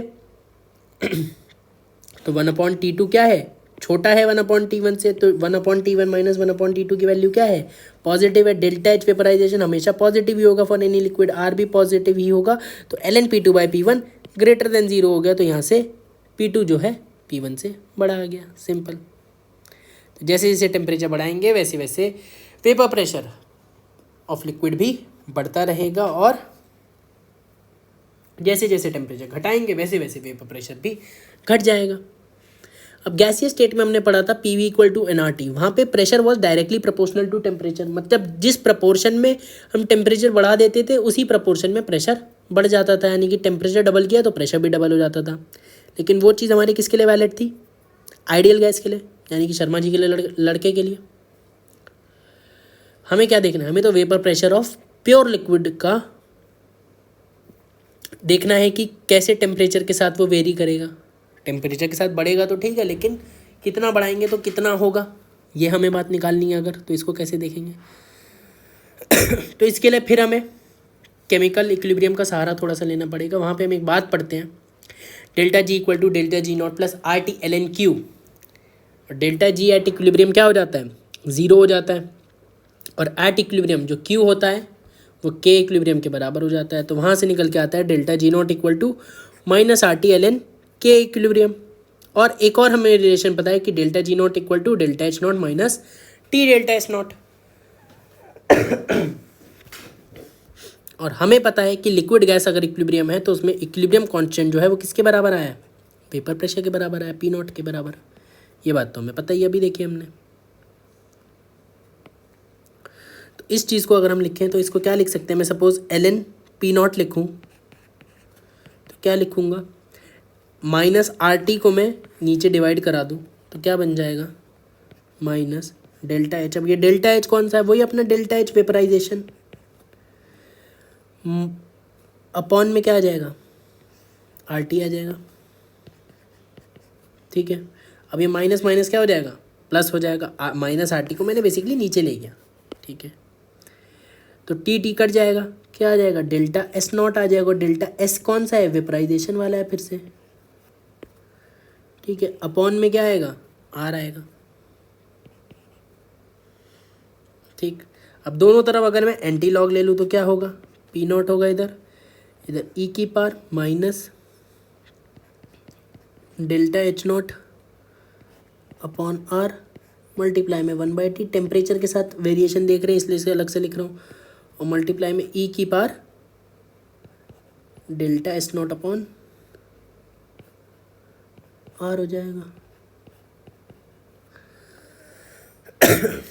तो ये बेसिकली हमारा वेरिएशन है, ठीक। अब अगर हमें ग्राफ प्लॉट करना है तो P0 को सपोज मैं y एक्सिस पे प्लॉट करूँगा, वेपर प्रेशर और टेम्परेचर के बीच में मुझे ग्राफ बनाना है, तो ये मेरा y एक्सिस पे हो जाएगा। टेम्परेचर मेरा बेसिकली किस पे, x एक्सिस पे हो जाएगा, ठीक है। तो टेम्परेचर मेरा x एक्सिस पे हो जाएगा, वेपर प्रेशर मेरा y एक्सिस पे हो जाएगा। अब पहली बात, ये जो हम ग्राफ बनाएंगे या ये जो हमने रिलेशन लिखा है, ये मान कर लिखा है कि जो ΔH0 है और जो ΔS0 है वो टेम्परेचर इंडिपेंडेंट है। अगर ये भी फंक्शन ऑफ टेम्परेचर होगा तो फिर तो अलग वेरिएशन आ जाएगा। तो पहली बात, जो ये रिलेशन हम लिखते हैं, मान के लिखते हैं कि ΔH0 vaporisation and ΔS0 vaporisation both are temperature independent. ये कंसिडर करते हुए ये बात चलते हैं, ठीक है। तो अब अगर हम ग्राफ बनाएंगे तो कैसे बनेगा, देखो,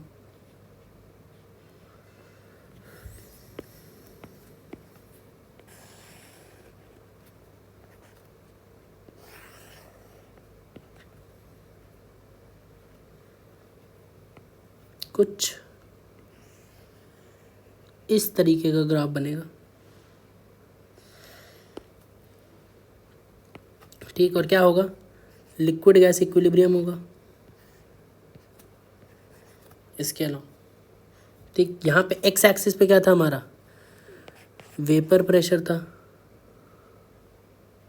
और वाई एक्सिस पे क्या था हमारा, टेम्परेचर था। ठीक है, टेम्परेचर हमने यहाँ पे केल्विन में अगर सपोज ले रहे हैं। सब बात मैं धीरे धीरे एक्सप्लेन करूँगा, बिल्कुल भी चिंता करने वाली बात नहीं है। तो पहली बात तो ये कर्व कैसा आएगा, देखो एक्सपोनेंशियली बढ़ेगा, तो ये बात हम कैसे समझ सकते हैं, देखो इस बात को समझ लो। बात को हम कैसे समझ सकते हैं, टेम्परेचर जैसे जैसे बढ़ेगा, टेम्परेचर जैसे जैसे बढ़ेगा, जैसे जैसे तुम टेम्परेचर बढ़ाओगे वैसे वैसे 1/T का वैल्यू क्या करेगा, 1/T का वैल्यू तो घटेगा। तो वेपर प्रेशर घटना चाहिए, लेकिन यहाँ पे नेगेटिव भी है ना, तो अगर नेगेटिव है तो उल्टी चीज़ हो जाएगी, यानी कि 1/T का वैल्यू तो घट रहा है जैसे जैसे टेम्परेचर बढ़ा रहे हो, लेकिन क्योंकि नेगेटिव साइन है तो बढ़ता हुआ आ जाएगा, तो वेपर प्रेशर भी क्या करेगा, इंक्रीज होता जाएगा। जैसे जैसे टेम्परेचर बढ़ा 1/T का वैल्यू तो क्या करा, घटा, लेकिन क्योंकि यहाँ नेगेटिव साइन था तो इस पूरे का वैल्यू क्या करा, बढ़ा। तो इस पूरे का वैल्यू बढ़ गया तो P0 का वैल्यू भी बढ़ जाएगा। तो वेपर प्रेशर तो बढ़ ही रहा है टेम्परेचर के साथ, ये तुमने पहले भी देख लिया। अब उसका वेरिएशन कैसा आएगा ये तुम ध्यान रख लो कि ये वाला वेरिएशन, ये वाला कर्व आएगा। अच्छा, अब ये हमारा वाई एक्सिस से स्टार्ट क्यों नहीं हुआ, ये ग्राफ हमारा वाई एक्सिस से स्टार्ट क्यों नहीं हुआ, क्योंकि वेपर प्रेशर ऑफ लिक्विड की बात हम कब करते हैं, जब लिक्विड किस किस टेम्परेचर के बीच में हो, फ्रीजिंग पॉइंट और बॉइलिंग पॉइंट के बीच में एग्जिस्ट करे, क्योंकि फ्रीजिंग पॉइंट से पहले तो सॉलिड स्टेट होगी और बॉइलिंग पॉइंट से ऊपर तो गैसियस स्टेट होगी। तो वेपर प्रेशर ऑफ लिक्विड की बात करनी है तो फ्रीजिंग पॉइंट से बॉइलिंग पॉइंट के बीच में बात करनी है। अगर हम वाई एक्सिस से स्टार्ट कर देंगे तो अगर टेम्परेचर हमने केल्विन में लिया यानी कि 0 केल्विन हो जाएगा टेम्परेचर, यानी कि इस पे हम प्रेशर देखेंगे तो वेपर प्रेशर 0 केल्विन हो जाएगा। 0 केल्विन पे देखने लगेंगे तो 0 केल्विन पे तो पहली बार वेपर प्रेशर डिफाइन ही नहीं होगा। क्यों डिफाइन नहीं होगा, क्योंकि उस प्रेशर पे उस टेम्परेचर पे 0 केल्विन पे तो सभी सब्सटेंस जो होते हैं सॉलिड स्टेट में होते हैं। 0 केल्विन पे तो सारे ही सब्सटेंस सॉलिड स्टेट में होते हैं। 0 केल्विन तो लोएस्ट पॉसिबल टेम्परेचर है जो अचीव हो सकता है, तो उस टेम्परेचर पे तो सारे सब्सटेंसेस सॉलिड स्टेट में होंगे, तो वेपर प्रेशर डिफाइंड ही नहीं है। इसलिए ये एक सेगमेंट वाला ग्राफ बनता है, यानी कि मिनिमम वैल्यू से मैक्सिमम वैल्यू, और ये टेम्परेचर जो जहाँ से यहाँ तक करेगा ये फ्रीजिंग पॉइंट से बॉइलिंग पॉइंट के बीच का रेंज तक एक्सटेंड करेगा। चाहो तो यहाँ पे बना भी लो ये चीज़।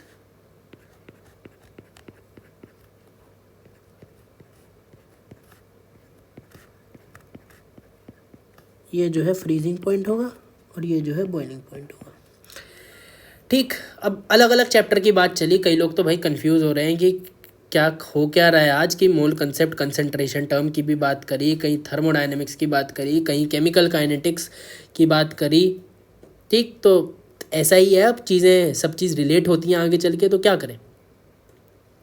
तो ऐसी अब एक और चीज़ का मैं नाम लूँगा जो कि है हमारी केमिकल इक्विलिब्रियम की, जहाँ पे हम 3 फेज डायग्राम पढ़ते हैं बिल्कुल अंत में चैप्टर में। तो 3 फेज डायग्राम पढ़ते हैं जनरल सब्सटेंस का। तो कैसा बनता है देखो, अगर मैं बना भी दूँ तो याद करो,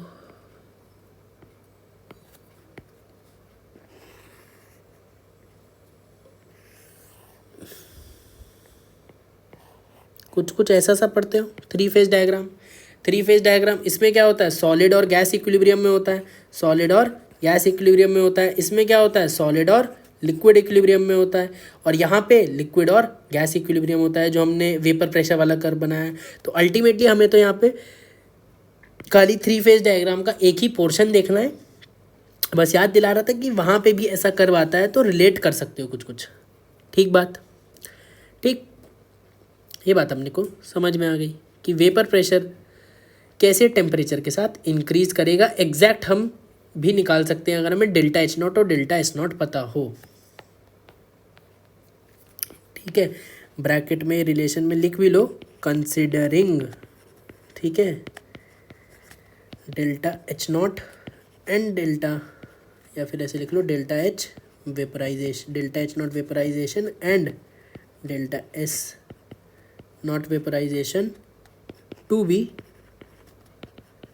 टेम्परेचर इंडिपेंडेंट। जब टेम्परेचर इंडिपेंडेंट है तभी ये रिलेशन आएगा। ठीक है, जब हमने कंसिडर करा है दोनों टेम्परेचर इंडिपेंडेंट है तो हमें डेल्टा एच नॉट पता है, आर पता है, तो हम टेम्परेचर के साथ बता सकते हैं कि किस टेम्परेचर पे क्या वेपर प्रेशर होगा, सिंपल। ठीक है, तो ये भी हमारा एक रिलेशन था, इसको भी हम याद रखने की ज़रूरत है, लेकिन हम डिराइव कर सकते हैं, सिंपल सी चीज़ है, कोई ऐसे स्टैंडर्ड रिलेशन नहीं है। ठीक, अब बीच में बॉइलिंग पॉइंट का भी मैंने नाम लिया था, तो पहले बॉइलिंग पॉइंट की बात लिख लेते हैं।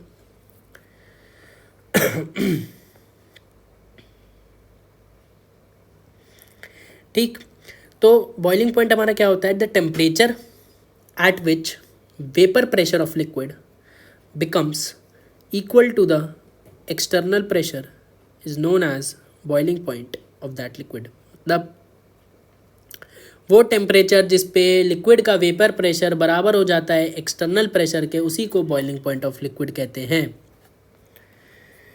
ठीक, अब फेज इक्विलिब्रियम में हमने ये बात देखी थी कि boiling point temperature, boiling point हमारा बेसिकली प्रेशर पे डिपेंड करता है कि अगर हम प्रेशर बदल देंगे एक्सटर्नल प्रेशर बदल देंगे तो हमारा बॉइलिंग पॉइंट भी बदलता जाएगा। तो बॉइलिंग पॉइंट हमारा बेसिकली क्या है, प्रेशर पे डिपेंड करता है। फेज इक्विलिब्रियम में हमने बात देखी थी। अब यहाँ से बात समझ भी सकते हो, अगर एक्सटर्नल प्रेशर बदल गया तो वेपर प्रेशर एक्सटर्नल प्रेशर के जब बराबर होगा तो एक्सटर्नल प्रेशर ही बदल गया, तो ये चीज़ इक्वेट होने में ही अलग टेम्परेचर पे इक्वेट होगी, सिंपल सी बात है। तो इतनी हमें बात पता लग गई कि बॉइलिंग पॉइंट जो है वो प्रेशर डिपेंडेंट होता है। अगर हम प्रेशर एक्सटर्नल प्रेशर की वैल्यू बदल देंगे तो वेपर प्रेशर तो नहीं बदलेगा, पर वो टेम्परेचर जिस पे वेपर प्रेशर उस एक्सटर्नल प्रेशर के बराबर होगा वो तो बदल जाएगा। सपोज पहले एक्सटर्नल प्रेशर था हमारा 1 atm, ठीक। अब अगर मैं दूसरे एक्सटर्नल प्रेशर पे अगर ले लूँ सपोज 2 atm पे, तो इस पे एक तो वेपर प्रेशर की वैल्यू 1 atm कब होगी, सपोज टी केल्विन पे हो रही है। लेकिन अगर वेपर प्रेशर को 2 atm होना है, क्योंकि बराबर होनी चाहिए एक्सटर्नल प्रेशर के लिए अगर बॉइलिंग पॉइंट बताना है, तो अब इसके लिए ये भी क्या टी केल्विन पे होगी, नहीं टी केल्विन पे नहीं होगी, तो ये किसी दूसरे टेम्परेचर पे होगी। सपोज अलग किसी टेम्परेचर पे हो रही है, सपोज ये था तुम्हारा 300 केल्विन, अब सपोज हो रहा है तुम्हारा 500 केल्विन पे। तो पहले बॉइलिंग पॉइंट 300 केल्विन था, अब 500 केल्विन।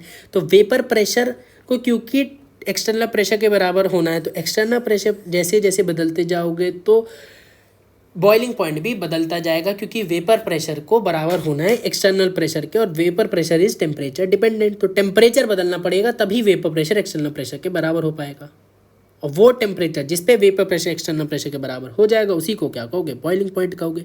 तो boiling point basically pressure dependent होता है। ये बात अपने को समझ में आई कि एक्सटर्नल प्रेशर बदलते जाओगे तो बॉइलिंग पॉइंट बदल जाएगा। तो अब ये बात लिख लो, क्या बात लिख लें, अगर P एक्सटर्नल 1 atm होता है, इस पे जो बॉइलिंग पॉइंट निकल के आता है इसको बोलते हैं normal boiling point.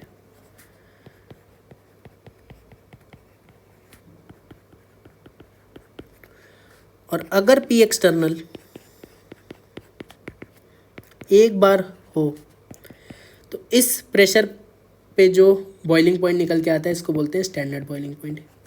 Chemical equilibrium में इससे रिलेटेड क्वेश्चंस देखते हैं हम लोग, तो कुछ कुछ अपने को बात ध्यान होगी नहीं है तो दोबारा पढ़ ली, कोई बात नहीं,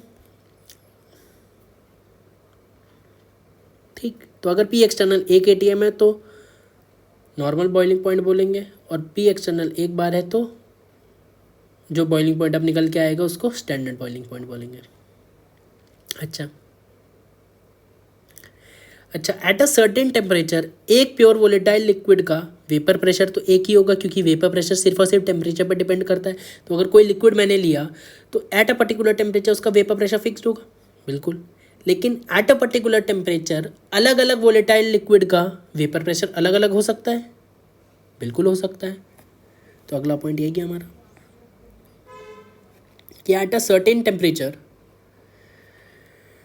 different volatile liquids have different vapor pressure, have different vapor pressure। अलग अलग टेम्परेचर पे अलग अलग लिक्विड का वेपर प्रेशर अलग अलग होगा ऑब्वियसली, पर जो उसका वेपर प्रेशर होगा वो at a particular temperature fixed होगा, अगर एक लिक्विड की बात करें। लेकिन इनको कंपेयर कैसे करेंगे हम कि किसका वेपर प्रेशर कम ज़्यादा होगा? तो इनको हम कंपेयर करेंगे इंटरमोलिकुलर अट्रैक्टिव फोर्स, जो कई बार लिखेंगे IMAF से, शॉर्ट फॉर्म में मैं लिखूंगा। पहली बार में पूरा लिख दिया, आगे शॉर्ट फॉर्म भी चलेगी। तो कैसे कंपेयर करेंगे कि जितनी ज़्यादा इंटरमोलिकुलर अट्रैक्टिव फोर्स होगी, ठीक है, मतलब उतनी कम टेंडेंसी होगी, lesser tendency to be evaporated, मतलब जिसमें इंटरमोलिकुलर अट्रैक्टिव फोर्स बहुत ज़्यादा है, वो इवेपोरेट होना आसानी से चाहेगा कि मुश्किल से चाहेगा? मुश्किल से, तो उसकी लेसर टेंडेंसी इवेपोरेट होने की, एंड वाइस वर्सा। अगर इंटरमोलिकुलर अट्रैक्टिव फोर्स कम है तो उसकी ज़्यादा टेंडेंसी है टू गेट इवेपोरेट, और अगर लेसर टेंडेंसी है to get evaporate, more intermolecular attractive force मतलब वेपर में कन्वर्ट कम होना चाहता है, मुश्किल से कन्वर्ट होगा वेपर में, तो मुश्किल से कन्वर्ट होगा वेपर में, तो वेपर कम बनेगी, वेपर कम बनेगी तो वेपर के द्वारा लगाया गया प्रेशर भी कितना होगा? कम ही तो होगा। मुश्किल से कन्वर्ट होगा वेपर में तो वेपर प्रेशर भी कितना होगा? कम होगा। तो ये बात को ध्यान रखना, ये तुम्हें समझ में आना चाहिए हमने कैसे निकाला कि जितना ज़्यादा इंटरमोलिकुलर अट्रैक्टिव फोर्स उतना कम टेंडेंसी है टू गेट इवेपोरेट, उतनी कम टेंडेंसी है टू गेट इवेपोरेट, और जितनी कम टेंडेंसी होगी इवेपोरेट होने की उतनी वेपर मुश्किल से बनेगी, और जितना वेपर मुश्किल से बनेगा उतना वेपर के द्वारा लगाया गया प्रेशर भी क्या होगा? कम होगा।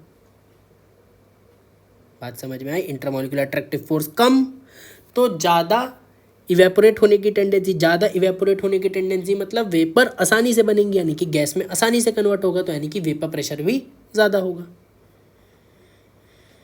अच्छा, अब है मोर वोलेटाइल लिक्विड, यानी कि जो जितना वोलेटाइल होगा मतलब उसकी उतनी ज़्यादा टेंडेंसी है to convert into its gaseous form, मतलब ज़्यादा टेंडेंसी है टू इवेपोरेट, और जितनी ज़्यादा टेंडेंसी है टू इवेपोरेट इसका क्या मतलब है? वेपर प्रेशर भी ज़्यादा होगा। तो यही कह रहा है कि more volatile liquid has more vapour pressure, और जितना ज़्यादा वेपर प्रेशर होगा उतना कम बॉइलिंग पॉइंट होगा, एंड वाइस वर्सा।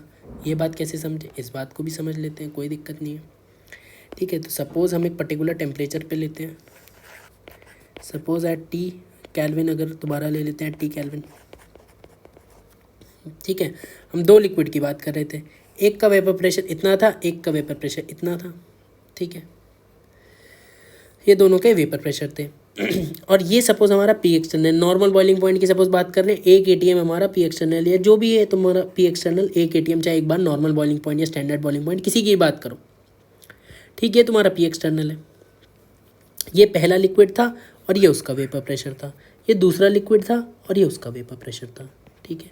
अब बॉइलिंग पॉइंट के लिए तुम्हारा क्या होता है कि वेपर प्रेशर पी एक्सटर्नल के बराबर होना चाहिए, तो वेपर प्रेशर को पी एक्सटर्नल के बराबर होने के लिए क्या तुम्हें हीट देनी पड़ेगी, इसे यहाँ से यहाँ पहुँचना पड़ेगा पी एक्सटर्नल के बराबर होने के लिए, और इसे यहाँ से यहाँ पहुँचना पड़ेगा, ठीक। तो दोनों को कुछ ना कुछ हीट देनी पड़ेगी, किसको कम हीट देनी पड़ेगी? किसको कम हीट देनी पड़ेगी? ऑब्वियसली 2 वाले को, क्योंकि इसका वेपर प्रेशर था कुछ पहले से ज़्यादा, 1 वाले से ज़्यादा 2 का वेपर प्रेशर था, तो ये जल्दी बॉइलिंग पॉइंट तक पहुंच जाएगा, यानी कि इसको कम हीट देनी पड़ेगी, कम हीट देनी पड़ेगी। इसका क्या मतलब है कि इसका बॉइलिंग पॉइंट कम है, जिसका ज़्यादा वेपर प्रेशर है उसका बॉइलिंग पॉइंट कम है, क्योंकि बॉइलिंग पॉइंट में क्या करते हो, वेपर में कन्वर्ट करते हो, और जो जितना वोलेटाइल लिक्विड है वो वेपर में कन्वर्ट होने के लिए उतावला बैठा है, वेपर में कन्वर्ट होने के लिए उतना उतावला बैठा है, उसका वेपर प्रेशर है पहले से ज़्यादा, और वेपर प्रेशर है, और तो इसलिए कम हीट में ही वो वेपर में कन्वर्ट हो जाएगा, इसलिए उसका बॉइलिंग पॉइंट कम है। और जिसका वेपर प्रेशर कम है वो मुश्किल से आपका इवेपोरेट होना चाहता है, वो उसकी उतनी ज़्यादा टेंडेंसी नहीं है to get convert into vapour, तो कम वेपर प्रेशर है, तो थोड़ी ज़्यादा हीट दोगे तब कन्वर्ट होगा वो वेपर में, यानी कि उसका बॉइलिंग पॉइंट ज़्यादा है। ये बात को ध्यान रखना। अब एक एग्जाम्पल करते हैं, थोड़ा कंपैरिजन करते हैं।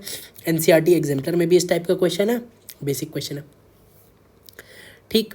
तो पहले तो हमें अब इन तीनों के, ये हमारा इथेनॉल है, ये वाटर है, ये हमारा डाइमिथाइल ईथर है, तो इसमें हमें सपोज कंपैरिजन करना है वेपर प्रेशर का। तो पहले तो इंटरमोलिकुलर अट्रैक्टिव फोर्स देख लेते हैं, इसमें कौन सी है। इसमें H बॉन्डिंग है, हाइड्रोजन बॉन्डिंग है, इसमें भी हाइड्रोजन बॉन्डिंग है,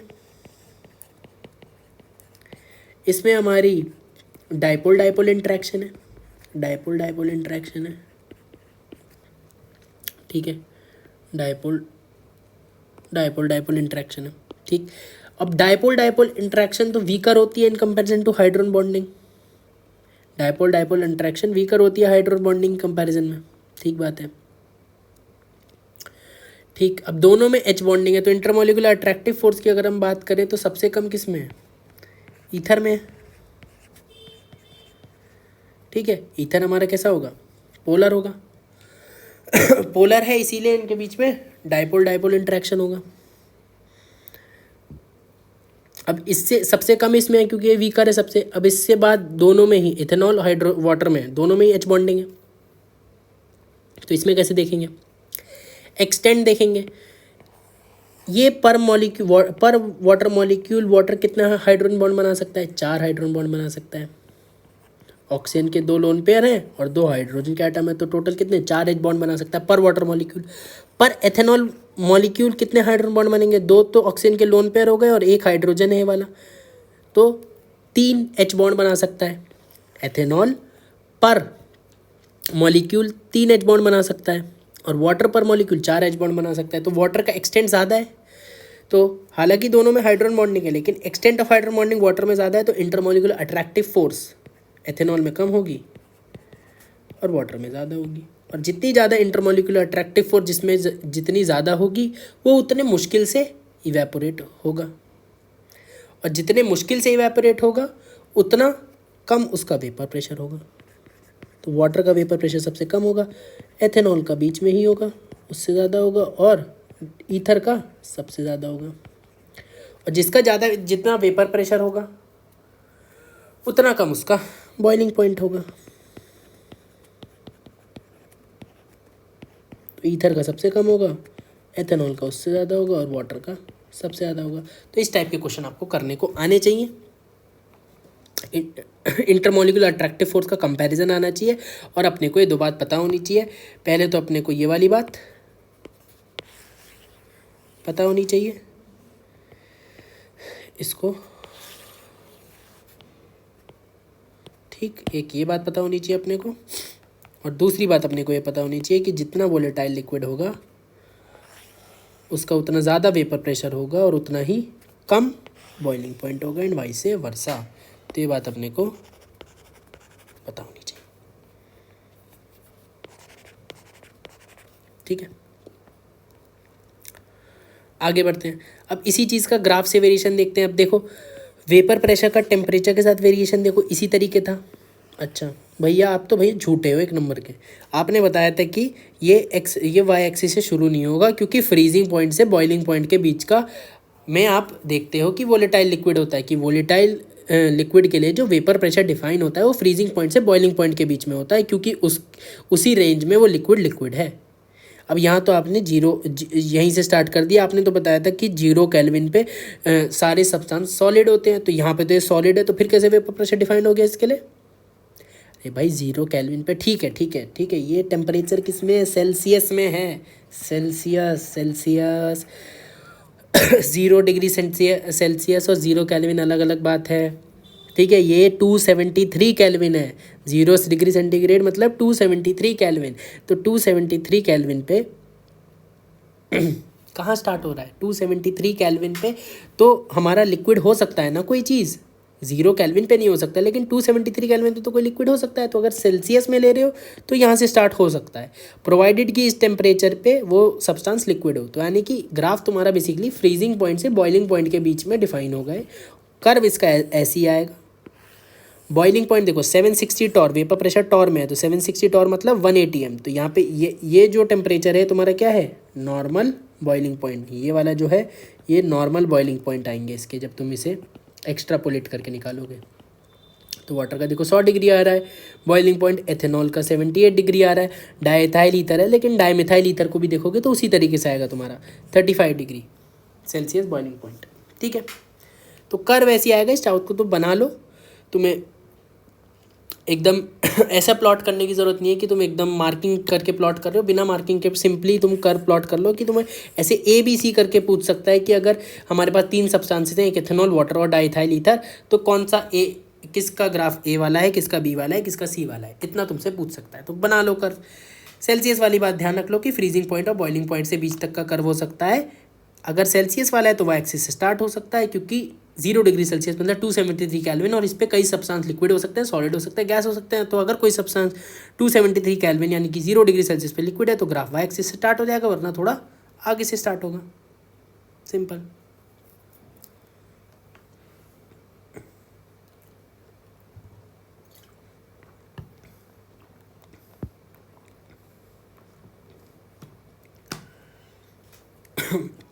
अब एक नोट करके एक बात लिखो कि vapour pressure of water is also known as aqueous tension. Vapour pressure of water is also known as aqueous tension. ठीक है, तो एक स्पेशल नाम है, लिख लो, याद रख लेना। अब यहाँ पर डाल्टन लॉ वाली प्रोफाइल को मिक्स करके थोड़े क्वेश्चन आ सकते हैं। कैसे आ सकते हैं देखो, सपोज एक एग्जांपल लेते हैं टी केल्विन। सपोज हमें क्या बोला है कि ये हमें कंटेनर दिया है, क्लोज कंटेनर, यहाँ पे वाटर लिक्विड दिया और हीलियम गैस दिया, हमें पी इनसाइड पूछा है। ठीक है, तो बेसिकली ये गैसीय स्टेट का क्वेश्चन है, लेकिन अगर हमसे पी इनसाइड पूछा है तो हम देखो कैसे निकालेंगे। तो पी इनसाइड क्या होगा, प्रेशर ऑफ हीलियम गैस, यही हो जाएगा पी इनसाइड। नहीं, ये नहीं होगा भाई। अगर टी केल्विन है और अगर हमें सपोज टेम्परेचर दिया हुआ है, सपोज 25 डिग्री सेंटीग्रेड दिया हुआ है, या कोई भी हमें टेम्परेचर दिया हुआ है, सपोज हमें टेम्परेचर यहाँ पे लिखा हुआ है कि जो टी है वो 0 डिग्री सेल्सियस से ज़्यादा है और 100 डिग्री सेल्सियस से कम है, सपोज इस तरीके से हमें दिया हुआ है। ठीक, तो अब इस तरीके से दिया हुआ है, तो वाटर हमारा प्योर वोलेटाइल लिक्विड है, यानी कि वाटर भाई गैस में कन्वर्ट होगा, ऐसे नहीं रहेगा पानी। वाटर हमारा रिवर्सिबली गैस में कन्वर्ट होगा और अल्टीमेटली क्लोज कंटेनर है तो एक इक्विलिब्रियम आ जाएगा, यानी कि वेपर प्रेशर ऑफ वाटर भी तो काउंट होगा। 2 नॉन रिएक्टिव गैस हो गई अब, और 2 नॉन रिएक्टिव गैस हो गई तो पी इनसाइड दोनों की वजह से आएगा, एक हीलियम की गैस की वजह से और एक वाटर वेपर की वजह से। वाटर वेपर की वजह से जो प्रेशर आएगा उसको क्या बोल दोगे, वेपर प्रेशर ऑफ वाटर बोल दोगे। तो plus vapour pressure of water बोल दो चाहे एक्वस टेंशन बोल दो, एक ही बात है, तो ये तुम्हारा आ जाएगा। तो इस टाइप के क्वेश्चन तुमसे पूछे जा सकते हैं। छोटे से क्वेश्चन है लेकिन तगड़े क्वेश्चन है, तीखी मिर्ची टाइप के सवाल हैं, गलत हो सकते हैं। चलो एक क्वेश्चन करते हैं और क्या, बैरोमीटर, बैरोमीटर पे सवाल। चलो कर दो बैरोमीटर पे सवाल। देखो ये सब चीज़ फिजिक्स में भी थोड़ी थोड़ी आती है, फ्लूइड मैकेनिक्स वगैरह में, तो ये सब चीज़ ओवरलैपिंग वाली चीज़ें दोनों जगह समझनी है अच्छे से, वहाँ भी समझना है यहाँ भी समझना है, जिससे एकदम सॉलिड हो जाए। सपोज हमने एक्स गैस इस ट्यूब के थ्रू डाली, यहाँ नीचे हमारा क्या है, कौन सा कलर दिखेगा इधर, सपोज हमारा यहाँ पे है वाटर। ठीक है, अब बैरोमीटर में तो जनरली मरकरी भरते हैं, लेकिन मैं पानी भर रहा हूँ सपोज। ठीक है, इस क्वेश्चन में पानी है। ठीक, तो क्या होगा, एक्स गैस यहाँ से डालेंगे, एक्स गैस यहाँ से डालेंगे, बबल्स बनेंगे। ठीक है, इसका जो हाइट है बैरोमीटर में जितना पानी चढ़ा हुआ है ये वेरी करेगा, वेरी करेगा, ऊपर जाके गैस ऊपर पहुँचेगी। ठीक है, जो गैस आप डालोगे बबल्स बनते हुए क्या करेगी, यहाँ ऊपर पहुँचेगी। ठीक है, इसकी हाइट ऊपर नीचे होगी। ठीक है, इसकी हाइट ऊपर नीचे होगी और एक टाइम के बाद क्या आ जाएगा, इक्विलिब्रियम आ जाएगा, और इक्विलिब्रियम आने पे इसकी हाइट क्या हो जाएगी, एक तरीके से कांस्टेंट हो जाएगी इक्विलिब्रियम आने के बाद। तो यही हाइट सपोज h है, क्वेश्चन में दी हुई है। ठीक, और यहाँ पे तुम्हारी गैस कलेक्ट हो गई। ठीक है, तो गैस कलेक्ट हो गई, बेसिकली गैस ओवर वाटर वाला कॉन्सेप्ट हो गया। तो गैस अगर वाटर के ऊपर कलेक्ट हो गई तो प्रेशर ऑफ गैस ही तुमसे पूछ रहा है। ठीक है, तो ये प्रेशर ऑफ गैस तुमसे पूछ रहा है।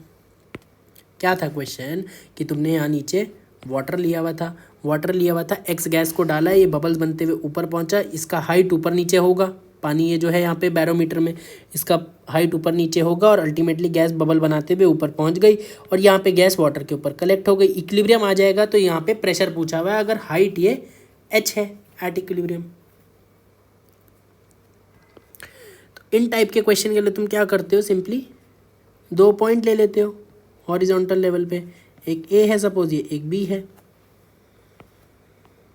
तो क्या करोगे, दोनों पे प्रेशर लिखोगे। तो प्रेशर एट ए कितना होगा, प्रेशर एट ए एक तो वाटर की वजह से होगा जो कि तुम्हारा रो जी एच होगा, ठीक है, प्लस क्या होगा, प्रेशर ऑफ गैस होगा जो ऊपर गैस प्रेशर लगा रही होगी, ठीक, प्लस साथ में क्या होगा, वाटर अगर हमारा लिक्विड है तो वो वेपर में भी तो कन्वर्ट हो रहा होगा, याद रखो ना, प्योर वोलेटाइल लिक्विड है तो वेपर में तो कन्वर्ट हो ही रहा होगा, ठीक। यहाँ पे जो वाटर जब वाटर जो ऊपर चढ़ा होगा यहाँ से तो क्लोज्ड है ना ये चीज़, तो यहाँ से अगर क्लोज्ड है तो यहाँ पे वेपर में भी तो कन्वर्ट हो रहा होगा, तो यहाँ पे सिर्फ गैस थोड़ी आएगी, यहाँ पे जब वाटर ये जो है तो वाटर यहाँ पे लिक्विड से गैस में कन्वर्ट हो रही होगी, ऊपर जाके बैठ रही होगी, फिर क्या हो रहा होगा, ऊपर जाके बैठ रही होगी तो इंटरमोलिकुलर अट्रैक्टिव फोर्स तुम्हारी क्या हो रही होगी,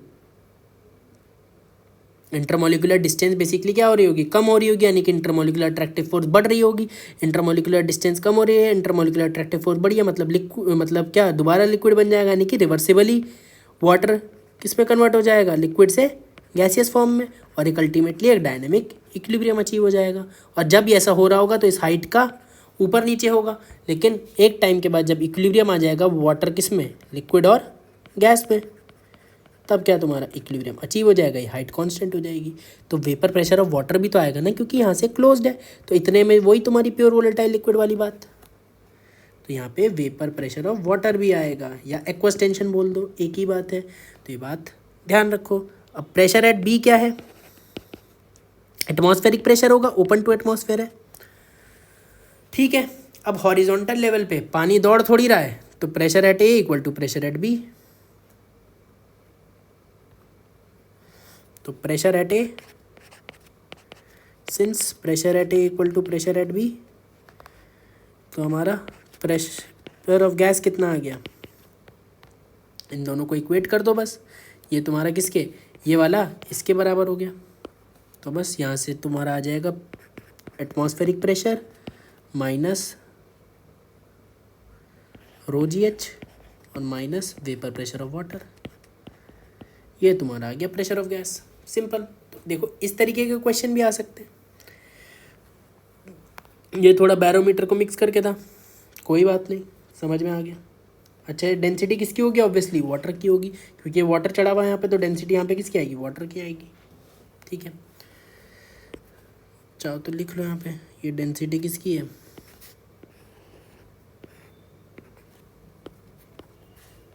वाटर की है, ठीक है।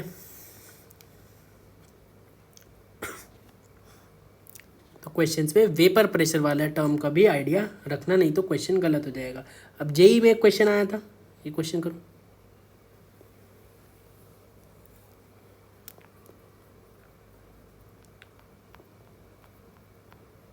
चलो देखते हैं इस क्वेश्चन को। मैं ही बताता हूँ क्या कह रहा है, to an evacuated vessel with movable piston, ठीक है। तो एक वेसल है जिसका पिस्टन कैसा है, मूवेबल है, under external pressure of 1 atm, 0.1 mole of helium and 1 mole of unknown compound, जिसका वेपर प्रेशर हमें दिया हुआ है, at 0 degree Celsius are introduced. Considering ideal gas behaviour, the total volume in litre of the gases at 0 degree Celsius is close to. तो तुम्हारा क्या है, एक वेसल है, ठीक है। क्या दिक्कत होती है, हम क्वेश्चन की लैंग्वेज को इंटरप्रेट ही नहीं कर पाते। पहले देखो वेसल है, फिर क्या है, मूवेबल पिस्टन है, तो पिस्टन बनाओ, ठीक है। ये सब चीज़ें थोड़ी थोड़ी गैसियस स्टेट की मैं रिलेट कर रहा हूँ, अलग अलग जगह तुम इन चीज़ों को पढ़ते हो, फिजिक्स में भी पढ़ते हो ये चीज़ थोड़ी थोड़ी, ठीक। पी एक्सटर्नल बोला हुआ है उसने, जो बोला हुआ है वो लिखते जाते हैं, 1 atm बोला है, ठीक है। पिस्टन बोला है, पिस्टन को तुम बाय डिफ़ॉल्ट मासलेस फ्रिक्शनलेस मानोगे। अब मूवेबल पिस्टन बोला है। अब मूवेबल पिस्टन बोलने का क्या मतलब है कि पिस्टन के दोनों साइड प्रेशर सेम होगा। नहीं पता तो ये बात याद रखो, अब लिखो लो इस बात को कि मूवेबल पिस्टन मतलब पिस्टन के दोनों तरफ प्रेशर सेम होगा, यानी कि एक्सटर्नल प्रेशर 1 atm तो अंदर का प्रेशर भी 1 atm। तो किसी भी क्लोज नॉन रिजिड कंटेनर के लिए, क्लोज नॉन रिजिड कंटेनर मतलब वही मूवेबल पिस्टन से नॉन रिजिड कंटेनर बनेगा। रिजिड मतलब उसका वॉल्यूम फिक्स, इसको ऊपर नीचे करोगे तो इसका वॉल्यूम फिक्स थोड़ी है, फिक्स नहीं है, ठीक है। तो P inside equal to P external, क्योंकि मूवेबल पिस्टन था, क्लोज नॉन रिजिड कंटेनर था, तो 1 ATM हो गया दिया हुआ है। ठीक, अब क्या कह रहा है कि इसमें हमने क्या क्या लिया है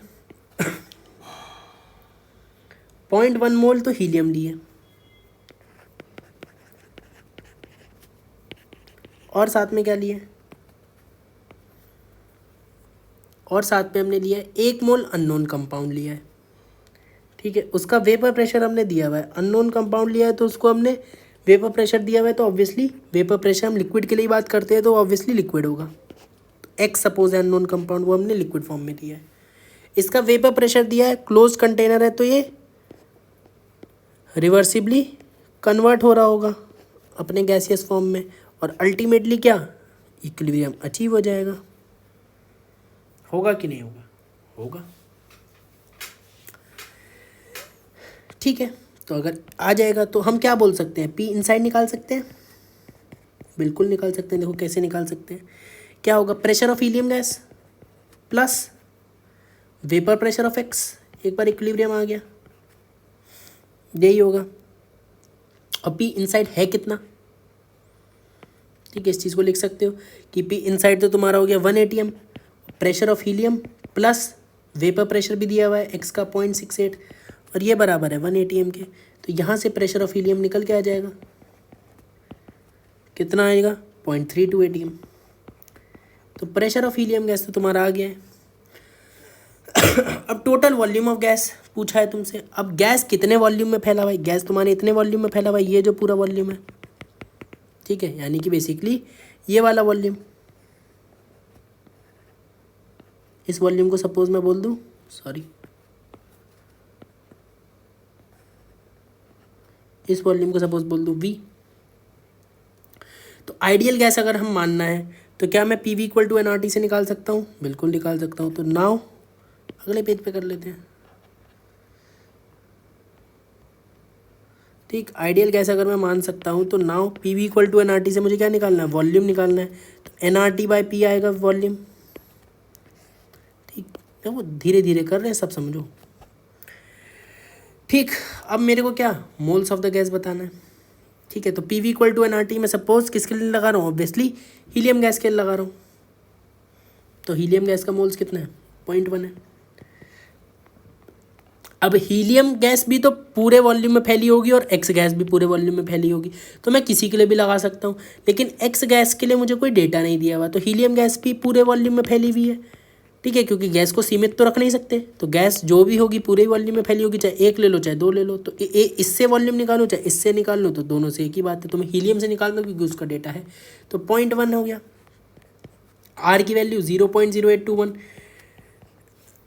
टेम्परेचर कैल्विन में 0 डिग्री सेल्सियस बोला था उसने, तो 273 कैल्विन अपॉन प्रेशर, यूनिट्स का बस हमें ध्यान रखना है। प्रेशर कितना आया था हीलियम का, 0.32 ATM। इसको सॉल्व कर लेंगे तो यहाँ से वॉल्यूम हमारा कितना आ जाएगा, 7 लीटर आ जाएगा। तो ये वॉल्यूम कितना आ गया, 7 लीटर आ गया। तो सिंपल क्वेश्चन था, ठीक है। इसमें अच्छा क्वेश्चन क्या होता, मैं चलो एक अच्छा क्वेश्चन बना देता हूँ इसमें। इसी क्वेश्चन में हमें अगर remaining number of moles of x निकालने होते लिक्विड स्टेट में, तो कैसे निकालते हैं, आओ समझते हैं।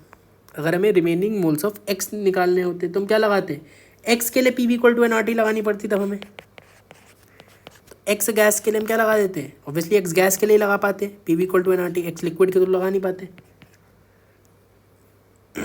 तो PV इक्वल टू nRT लगाते तो यहाँ n क्या होता, PV upon RT।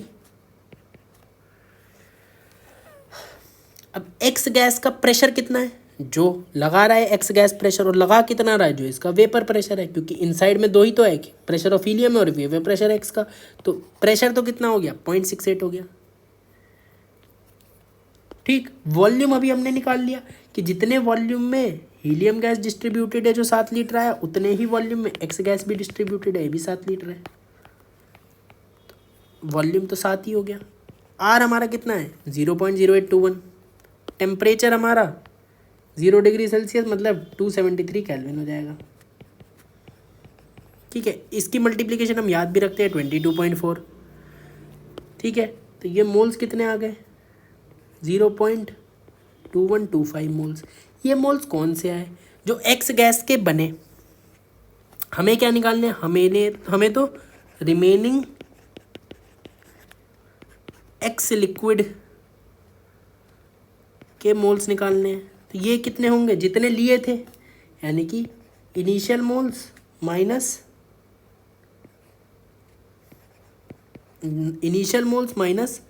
Evaporated moles.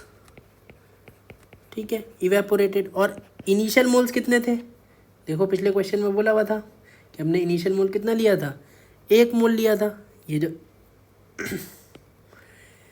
कितना, 1 मोल लिया था नॉन कंपाउंड, यानी कि एक्स लिक्विड कितना लिया था, 1 मोल लिया था। तो 1 आ जाएगा। और इवेपोरेट कितना हुआ, जितना गैस बन गया उतना इवेपोरेट हो गया। तो 0.2125 मोल इवेपोरेट हो गया, मतलब गैस बन गया। तो बचा कितना, 0.7825 मोल्स। तो जो मैंने बोला था कि आप इसमें भी P V equal to NRT लगा सकते हो, जो हमारा गैस बनी, लेकिन इसके बस हमें मोल्स पता होने चाहिए कि कितने इनिशियल लिया, कितने इवेपोरेट करा, ये सब पता है। तो यहाँ पे आप P V equal to NRT लगा सकते हो। देखो क्वेश्चन भी करा दिया मैंने, इस टाइप का क्वेश्चन आया हुआ है, ये क्वेश्चन आ सकता है कि हमें इनिशियल मोल्स पता थे, हमने P V equal to NRT से निकाल दिया कि कितने मोल्स इवेपोरेट करे या कितने मोल्स गैस बनी, तो फिर हमने रिमेनिंग मोल्स भी निकाल लिए लिक्विड स्टेट में। ये क्वेश्चन फ्यूचर में आ सकता है। ठीक है, कोई खास बात नहीं है, चलो आगे बढ़ते हैं। एक और टर्म आती है रिलेटिव ह्यूमिडिटी, RH से इसे डिनोट करते हैं। है क्या, it is basically measure of moisture. Moisture क्या होता है, हमारा बेसिकली गैसियस वाटर मॉलिक्यूल्स का अमाउंट बेसिकली मेज़र करते हैं, किस में, एटमॉस्फेयर में। जैसे कि फॉर एग्जांपल आपने मैचेस देखे होंगे, अब वो क्रिकेट मैच हो सकता है, फुटबॉल मैच हो सकता है, हमारा रग्बी मैच हो सकता है, टेनिस का मैच हो सकता है। तो शुरू में वेदर कंडीशन दिखाई जाती हैं, और वो वेदर कंडीशन हमारे किस में, परसेंटेज में डिनोट करी जाती हैं। तो वो रिलेटिव ह्यूमिडिटी कैलकुलेट कैसे करते हैं, तो अगर मैं बात करूँ फॉर एन एटमॉस्फेयर, अब ये एटमॉस्फेयर की बाउंड्री हमें क्या रखनी है, हमारी मर्जी है। अब हम ये एक कमरे के लिए निकाल सकते हैं, एक स्टेडियम के लिए निकाल सकते हैं, एक सिटी के लिए निकाल सकते हैं। तो अगर हमें किसी पर्टिकुलर एटमॉस्फेयर के लिए रिलेटिव ह्यूमिडिटी निकालनी है तो क्या होगी, कैसे निकलेगी ये, प्रेशर ऑफ गैसियस वाटर, यानी कि वाटर वेपर, और वाटर वेपर को क्या बोलते हो, मॉइस्चर बोलते हो इन एटमॉस्फेयर। तो वाटर वेपर का प्रेशर तुम्हें निकालना है इन एटमॉस्फेयर, ठीक है। अपॉन में क्या, वेपर प्रेशर,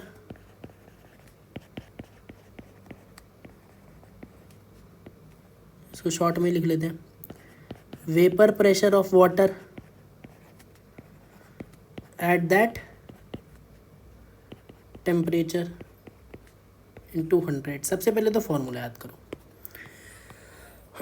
आगे की बात तो उसके बाद में, पहले तो फॉर्मूला याद होना चाहिए। तो परसेंटेज में इसीलिए आता है क्योंकि ये परसेंटेज में बेसिकली रिलेटिव ह्यूमिडिटी लिखते हैं, तो कभी भी देखना तो परसेंटेज में दिखेगी वो तुम्हें, देखो परसेंटेज में आती भी है। अच्छा, अब pressure of water in atmosphere, ये तो एक थ्योरेटिकल, ये बेसिकली हमारी प्रैक्टिकल क्वांटिटी है, not theoretical quantity. Practical quantity कैसे है कि ये डिपेंड करेगा कि उस एटमॉस्फेयर में जो हमने लिया है वो एक स्टेडियम, एक सिटी, एक कमरा, फिलहाल के लिए मानो एक स्टेडियम, ठीक है। सपोज उस स्टेडियम में कितने गैसियस वाटर प्रेजेंट है, अमाउंट हमने ये निकाल लिया। तो अमाउंट यानी कि उसका मोल्स निकाल लिया, वॉल्यूम निकाल लिया। वॉल्यूम क्या, उस स्टेडियम के वॉल्यूम पर डिपेंड कर रहा है। तो जो वॉल्यूम, कितने एरिया में, कितने वॉल्यूम में वो गैस फैली हुई है, वाटर गैस, हमारे पूरे स्टेडियम में, क्योंकि वो हमारा एटमॉस्फेयर है।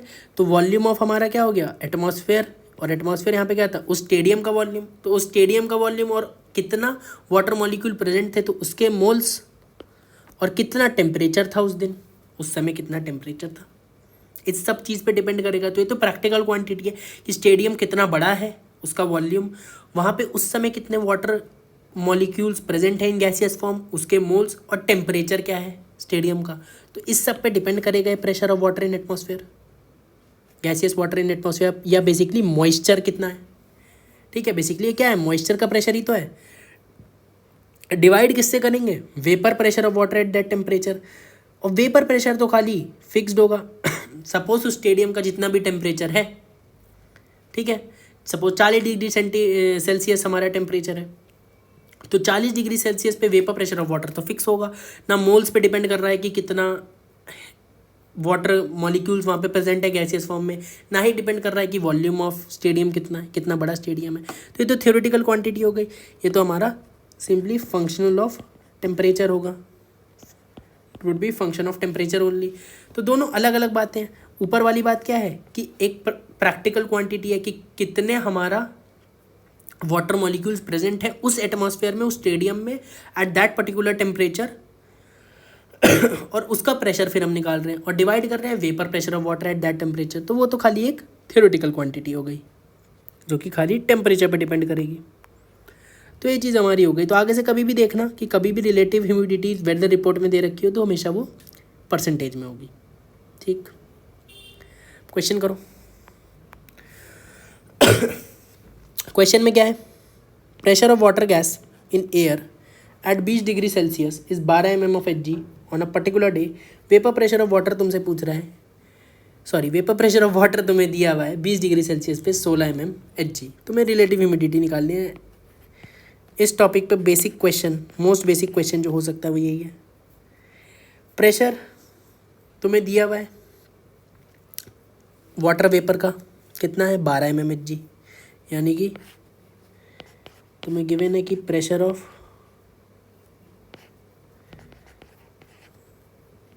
वाटर गैस तुम्हें दिया हुआ है 12 mm ऑफ Hg और वेपर प्रेशर भी तुम्हें वाटर का दिया हुआ है 16 mm Hg। रिलेटिव ह्यूमिडिटी तुम्हें निकालनी है तो क्या हो जाएगा 12/16 इंटू 100, यानी कि सिंपली 75%। ठीक है,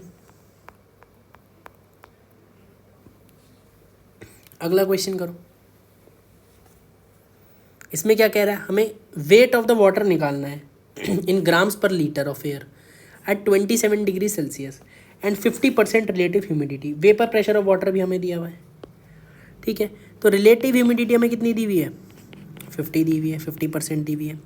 ये क्या होगी, pressure of water vapour in that atmosphere upon vapour pressure of water at that temperature. तो दिया हुआ है ये तो 19 इंटू 100। तो वाटर वेपर का प्रेशर आ जाएगा हमारे पास जो कि कितना आ जाएगा 19/2 mmHg आ जाएगा। ठीक है, अब इसके लिए हम PV = nRT लगा सकते हैं।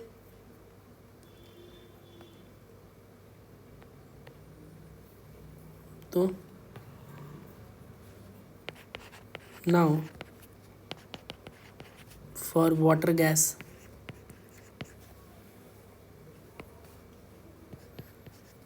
PV = nRT लग जाएगी। प्रेशर हमें पता है 19/2 mm ऑफ Hg है, लेकिन हमें इसे किस में बदलना पड़ेगा ATM में बदलना पड़ेगा। यूनिट्स का ध्यान रखना है बस। वॉल्यूम हमारा कितने वॉल्यूम हमारा कितना है पर लीटर है। पर लीटर मतलब पर लीटर पूछ रहा है, क्वेश्चन में पूछ रहा है ना कि तुम्हें बताना है weight of water in gram per litre. पर लीटर मतलब 1 litre is equal two moles. अब मोल्स को क्या लिख सकते हो, मास अपॉन मोलर मास। तो weight upon molar mass, molar mass कितना हो जाएगा 18 gram per mole into R की वैल्यू दी हुई है 0.08। टेम्परेचर तुम्हारा कितना है 27 डिग्री सेल्सियस है, तो 300 केल्विन हो जाएगा। तो यहाँ से मास कितना आ गया 3/320 ग्राम आ जाएगा। और 1 लीटर में निकाला है तो ये तो मास अपॉन वॉल्यूम कितना आ जाएगा 3/320 ग्राम पर लीटर आ जाएगा। तो यही तुम्हारा आंसर आ जाएगा। तो weight of the water in gram per litre कितना आ जाएगा 3/320 आ जाएगा। सिंपल। वॉल्व करना चाहोगे तो आगे सॉल्व कर लोगे, कोई दिक्कत नहीं है। तो रिलेटिव ह्यूमिडिटी के ऊपर इस तरीके के क्वेश्चन हो गए। अगले टॉपिक पे बढ़ते हैं आगे। तो रिलेटिव ह्यूमिडिटी और एक्वस टेंशन के जो ऊपर हमने थोड़े बहुत क्वेश्चन देखे, थोड़े बहुत गैसियस स्टेट में ही पढ़ते हैं बेसिकली वैसे तो, कोई नहीं, हमने यहाँ भी देख लिया, कोई दिक्कत नहीं है, चीज़ें दोबारा रिवाइज हो जाएंगी, दिमाग में फिट होंगी। अब बात करते हैं vapour pressure of volatile solid की। भैया ये तो आप खेल गए, इतनी देर से तो बोल रहे थे कि सॉलिड के लिए वेपर प्रेशर डिफाइंड नहीं है। अरे सॉलिड के लिए दिक्कत नहीं है, वेपर प्रेशर में नहीं निकाल लेंगे, क्योंकि इसी वजह से फ्रीजिंग पॉइंट से बॉइलिंग पॉइंट के बीच में हम वेपर प्रेशर का ग्राफ बनाते हैं। तो अब ये क्या, vapour pressure of volatile solid, और सॉलिड का पढ़ाना है तो फिर सॉलिड स्टेट में पढ़ाओ, यहाँ क्यों पढ़ा रहे हो? तो बेसिकली पहले तो वोलेटाइल लिक्विड और वोलेटाइल सॉलिड का मतलब क्या है। वोलेटाइल लिक्विड क्या होता है? ऐसा लिक्विड जो अपनी वेपर में कन्वर्ट होने की टेंडेंसी रखता है। ऐसे ही वोलेटाइल सॉलिड का क्या मतलब है? ऐसा सॉलिड जो अपने वेपर में कन्वर्ट होने की टेंडेंसी रखता है, यानी कि एट टी केल्विन। और इसको वहाँ पढ़ाना, सॉलिड स्टेट में पढ़ाना ठीक नहीं है, यही ठीक है, क्योंकि सिमिलर ही है, अभी देखोगे जैसा ऊपर पढ़ा एक्स सॉलिड। तो ये कुछ स्पेसिफिक टाइप के सॉलिड्स के लिए ही है, सभी के लिए नहीं है, मतलब एक स्पेशल केस टाइप तुम समझ सकते हो। एक्स सॉलिड एक्स गैस में कन्वर्ट हो रहा है, फॉरवर्ड रिएक्शन को क्या बोल दोगे? सब्लिमेशन बोल दोगे, और बैकवर्ड रिएक्शन को डिपोजिशन बोल देते हो। तो ऐसा सॉलिड जो अपने वेपर में कन्वर्ट होने की टेंडेंसी रखता है, तो बिल्कुल वैसी ही चीज़ है कि हम क्लोज कंटेनर लेंगे, उसमें एक्स सॉलिड लेंगे, और एक्स सॉलिड हमारा क्या, एक्स गैस में कन्वर्ट होगा, और एक्स गैस में कन्वर्ट होगा, फिर दोबारा ही हमारा एक्स गैस भी एक्स सॉलिड में कन्वर्ट होगा। रिवर्स क्लोज कंटेनर है तो रिवर्सिबल प्रोसेस है, तो अल्टीमेटली इक्विलिब्रियम अचीव हो जाएगा। और एक बार जब डायनेमिक इक्विलिब्रियम अचीव हो जाएगा between solid state and gaseous state, तो जो बनने वाली गैस जो प्रेशर लगाएगी अपने सॉलिड पे, जो सॉलिड सरफेस पे जो प्रेशर लगाएगी बनने वाली गैस, उसी को क्या बोल देंगे? Vapour pressure of that particular solid at a particular temperature. समझ में बात आई? कि यानी कि प्रेशर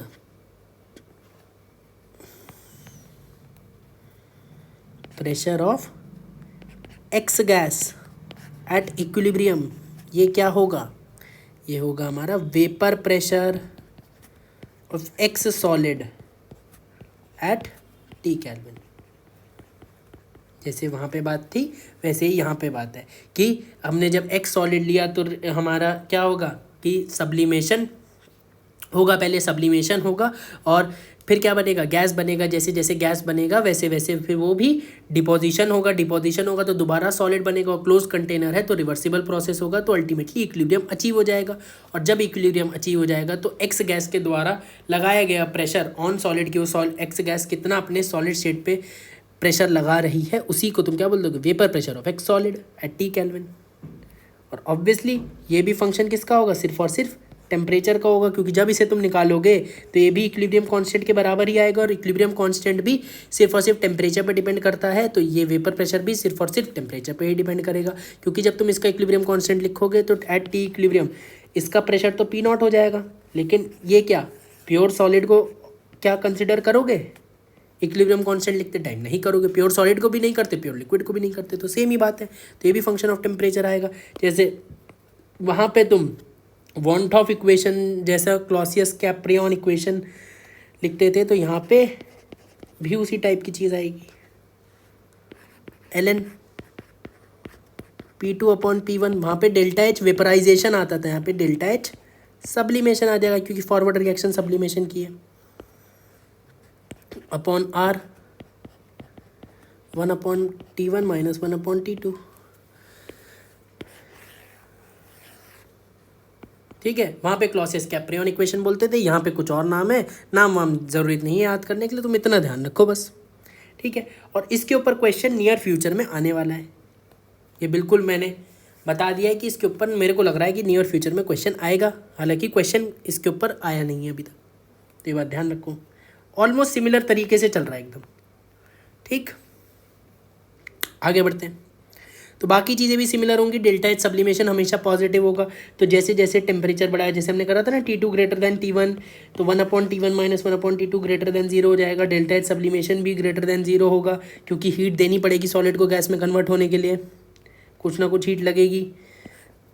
ठीक है, तो P2 भी ग्रेटर देन P1 आ जाएगा, यानी कि टेम्परेचर बढ़ने पर वेपर प्रेशर इसका भी बढ़ेगा ही। आगे बढ़ते हैं। हाँ ये क्वेश्चन कर दो यार। अब क्वेश्चन में क्या कह रहा है, some liquid is taken in an evacuated vessel and the vessel is sealed, मतलब क्लोज कंटेनर है। Which of the following graph will correctly represent achievement of equilibrium of liquid with its vapour pressure at constant temperature. तो liquid gas के बीच में हमें equilibrium establish करना है, मतलब रेट ऑफ इवेपोरेशन और रेट ऑफ कंडेंसेशन का हमें ग्राफ बनाना है टाइम के साथ। तो हमने बात करी थी कि rate of evaporation constant rate से होता है, rate of evaporation constant rate से होता है। क्यों? क्योंकि रेट ऑफ इवेपोरेशन किसके प्रोपोर्शनल था हमारा, दोबारा बात कर लेते हैं, कोई नहीं। Rate of evaporation directly, rate of forward reaction की बात करो या rate of reaction is directly proportional, कोई भी कभी भी रेट ऑफ द रिएक्शन लिखना हो तो rate of reaction is directly proportional to the product of the concentration of reactant. और अगर तुम्हारा एक्स लिक्विड से, ये रिवर्सिबल रिएक्शन है, एक्स गैस, और ये फॉरवर्ड वाली इवेपोरेशन है और बैकवर्ड वाली कंडेंसेशन है, तो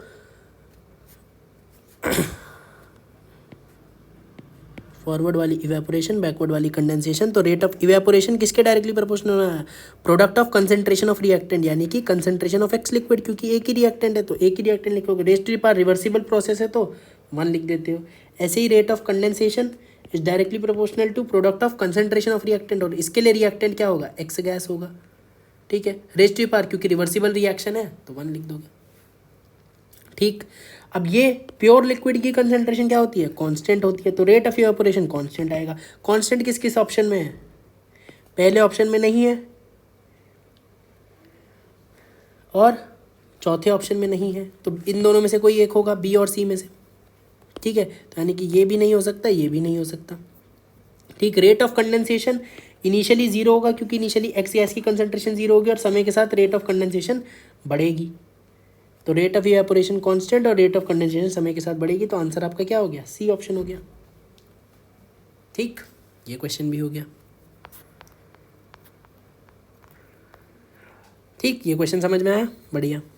अब एक बात और बताओ, मेरे जैसा एग्जामिनर होता तो क्या बोलता, some liquid is taken in a vessel which already contain some X gas in it, मतलब एक लिक्विड लिया हमने वेसल में और ऑलरेडी एक्स गैस भी प्रेजेंट है उसमें थोड़ी, मतलब एक्स लिक्विड हमने वेसल में लिया, क्या बोलता कि एक्स क्लोज कंटेनर ही है, एक्स लिक्विड लिया वेसल में और पहले से ही एक्स गैस भी प्रेजेंट है, पहले से ही, ठीक। Is taken in a, so some liquid is taken in a vessel which already contains some x gas in it। अब कितनी गैस ली है ये थोड़ी पता है, तो एक्स लिक्विड रिवर्सिबली अब भी कन्वर्ट होगा एक्स गैस में, ठीक है। यही हमारी फॉरवर्ड वाली इवेपोरेशन, बैकवर्ड वाली कंडेंसेशन, ठीक है।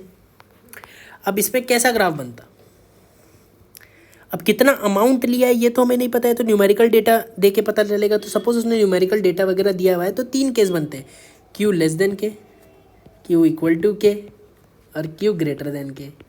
ऐसे मत सोचा करो, सारे पॉसिबिलिटीज सोचा करो, ठीक है। तो कैसे 3 पॉसिबिलिटी बनती,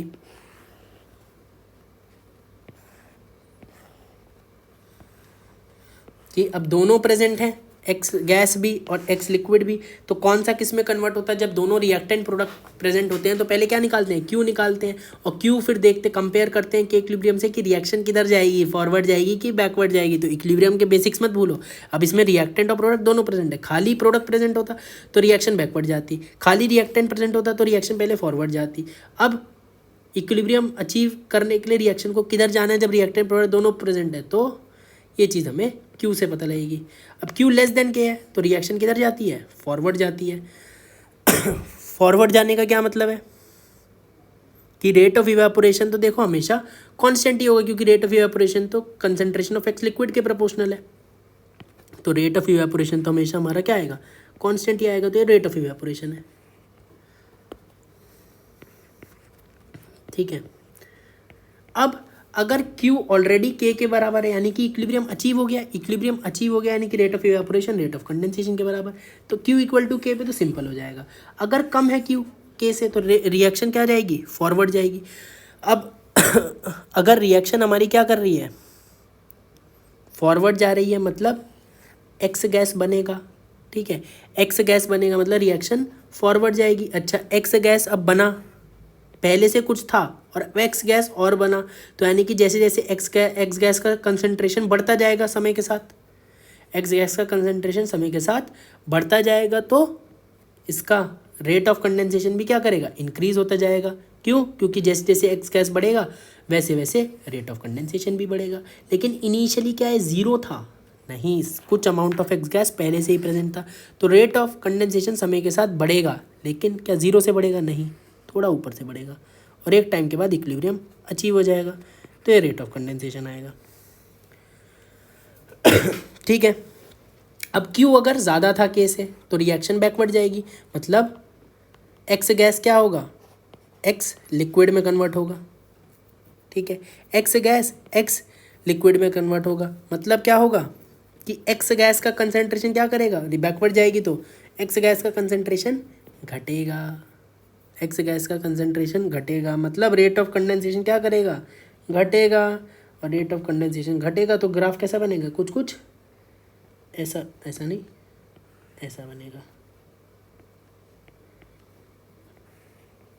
ये, तो ये रेट ऑफ कंडेंसेशन और ये रेट ऑफ इवेपोरेशन।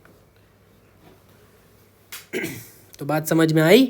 तो इस लेवल पे आके सारी पॉसिबिलिटीज़ तुम लोगों को दिखनी चाहिए, क्योंकि ये सब बातें पढ़ चुके हो,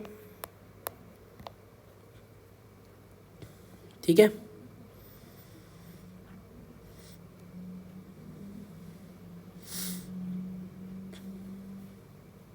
ठीक, अगला क्वेश्चन देखते हैं, ये क्वेश्चन करो। इस क्वेश्चन में क्या कह रहे हैं हमसे, substance A has following variation of vapour pressure with temperature for its solid state and liquid state, identify the option which are correct. यानी कि वेपर प्रेशर का वेरिएशन दिया एक सॉलिड स्टेट के लिए और लिक्विड स्टेट के लिए फॉर सेम सब्सटेंस ए, ठीक है। तो तुम्हें याद होगा यार, मैंने ऊपर बताया था तुम्हें, ये देखो, ये थोड़ा फ्लैशबैक में जाओ, थोड़ा सा फ्लैशबैक, ये, हाँ भाई, ये मैंने बताया था ना, ये इसी चीज़ को हम लिख लेंगे अब, ठीक। तो इसी चीज़ को अगर मैं लिखूंगा, सपोज लॉग में लिखूंगा तो क्या लिखूंगा, अगर लॉग लूंगा लॉग बेस 10 तो 2.303 लिख दूंगा लॉग बेस 10, और लॉग बेस 10 में लिखूंगा तो दोनों तरफ 2.303 डिवाइड में चले जाएगा, तो बस ये इसी चीज़ को मैं अब लिखूंगा, ठीक है। Delta G naught equal to delta H naught minus T delta H naught से मैंने वो डिराइव करा था, तो इसको यहाँ लिखते हैं। तो दोनों के लिए लिखते हैं, फॉर लिक्विड और फॉर गैस, तो log base 10p equal to minus delta H not vaporisation upon में RT, लेकिन लॉग में दिया है लॉग बेस 10 में, तो 2.303 RT हो जाएगा, plus delta S not upon में 2.303 R, ठीक है।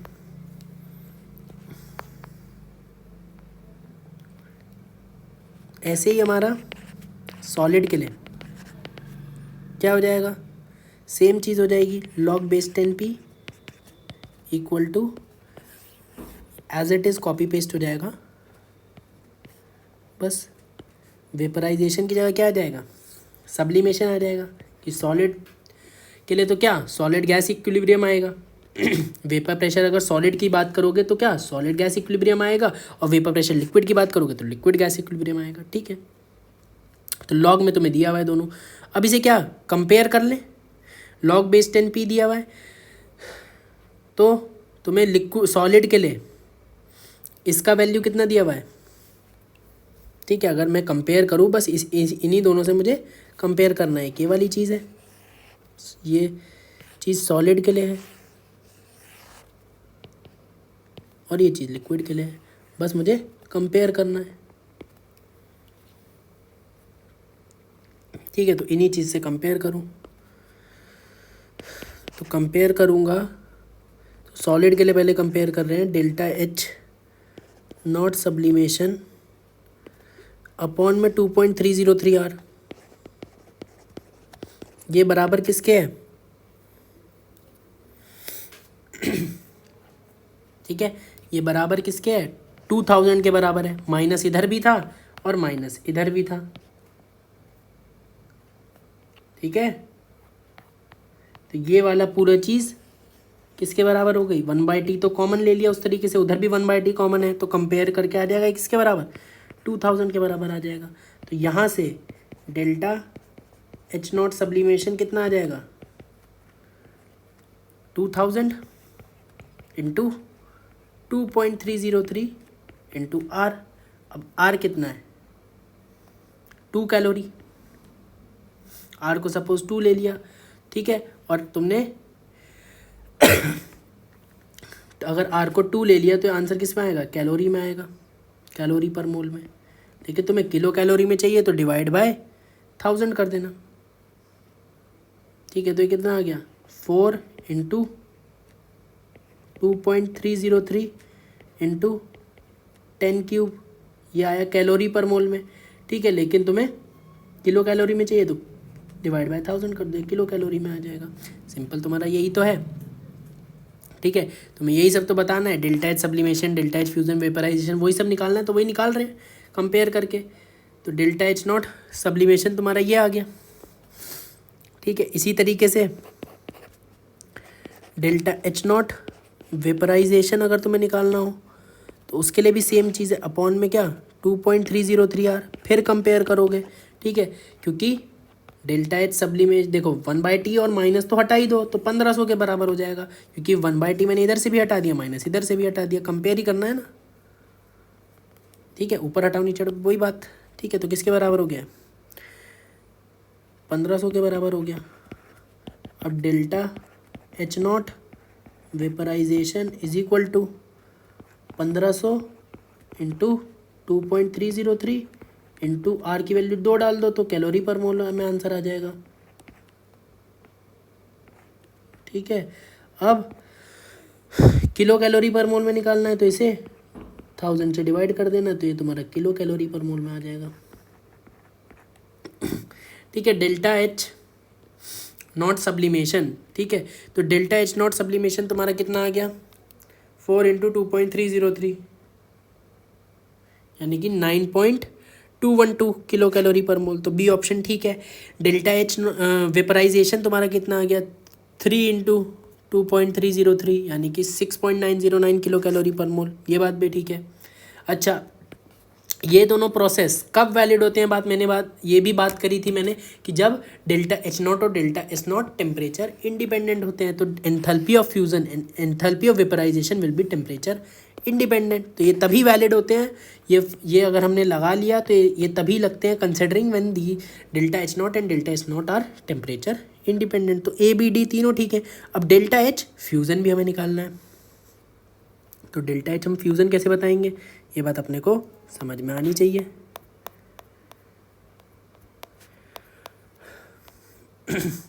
तो एंथैल्पी ऑफ फेज ट्रांजिशन जो कि हम थर्मोडायनेमिक्स में देखते हैं, उसमें हमें बात समझ में आती है कि अगर हमें किसी चीज़ को सब्लाइम करना है सर, यानी कि डेल्टा एच सब्लिमेशन अगर हमें करना है तो ये किसके बराबर होगा, डेल्टा एच फ्यूज़न यानी कि मेल्टिंग।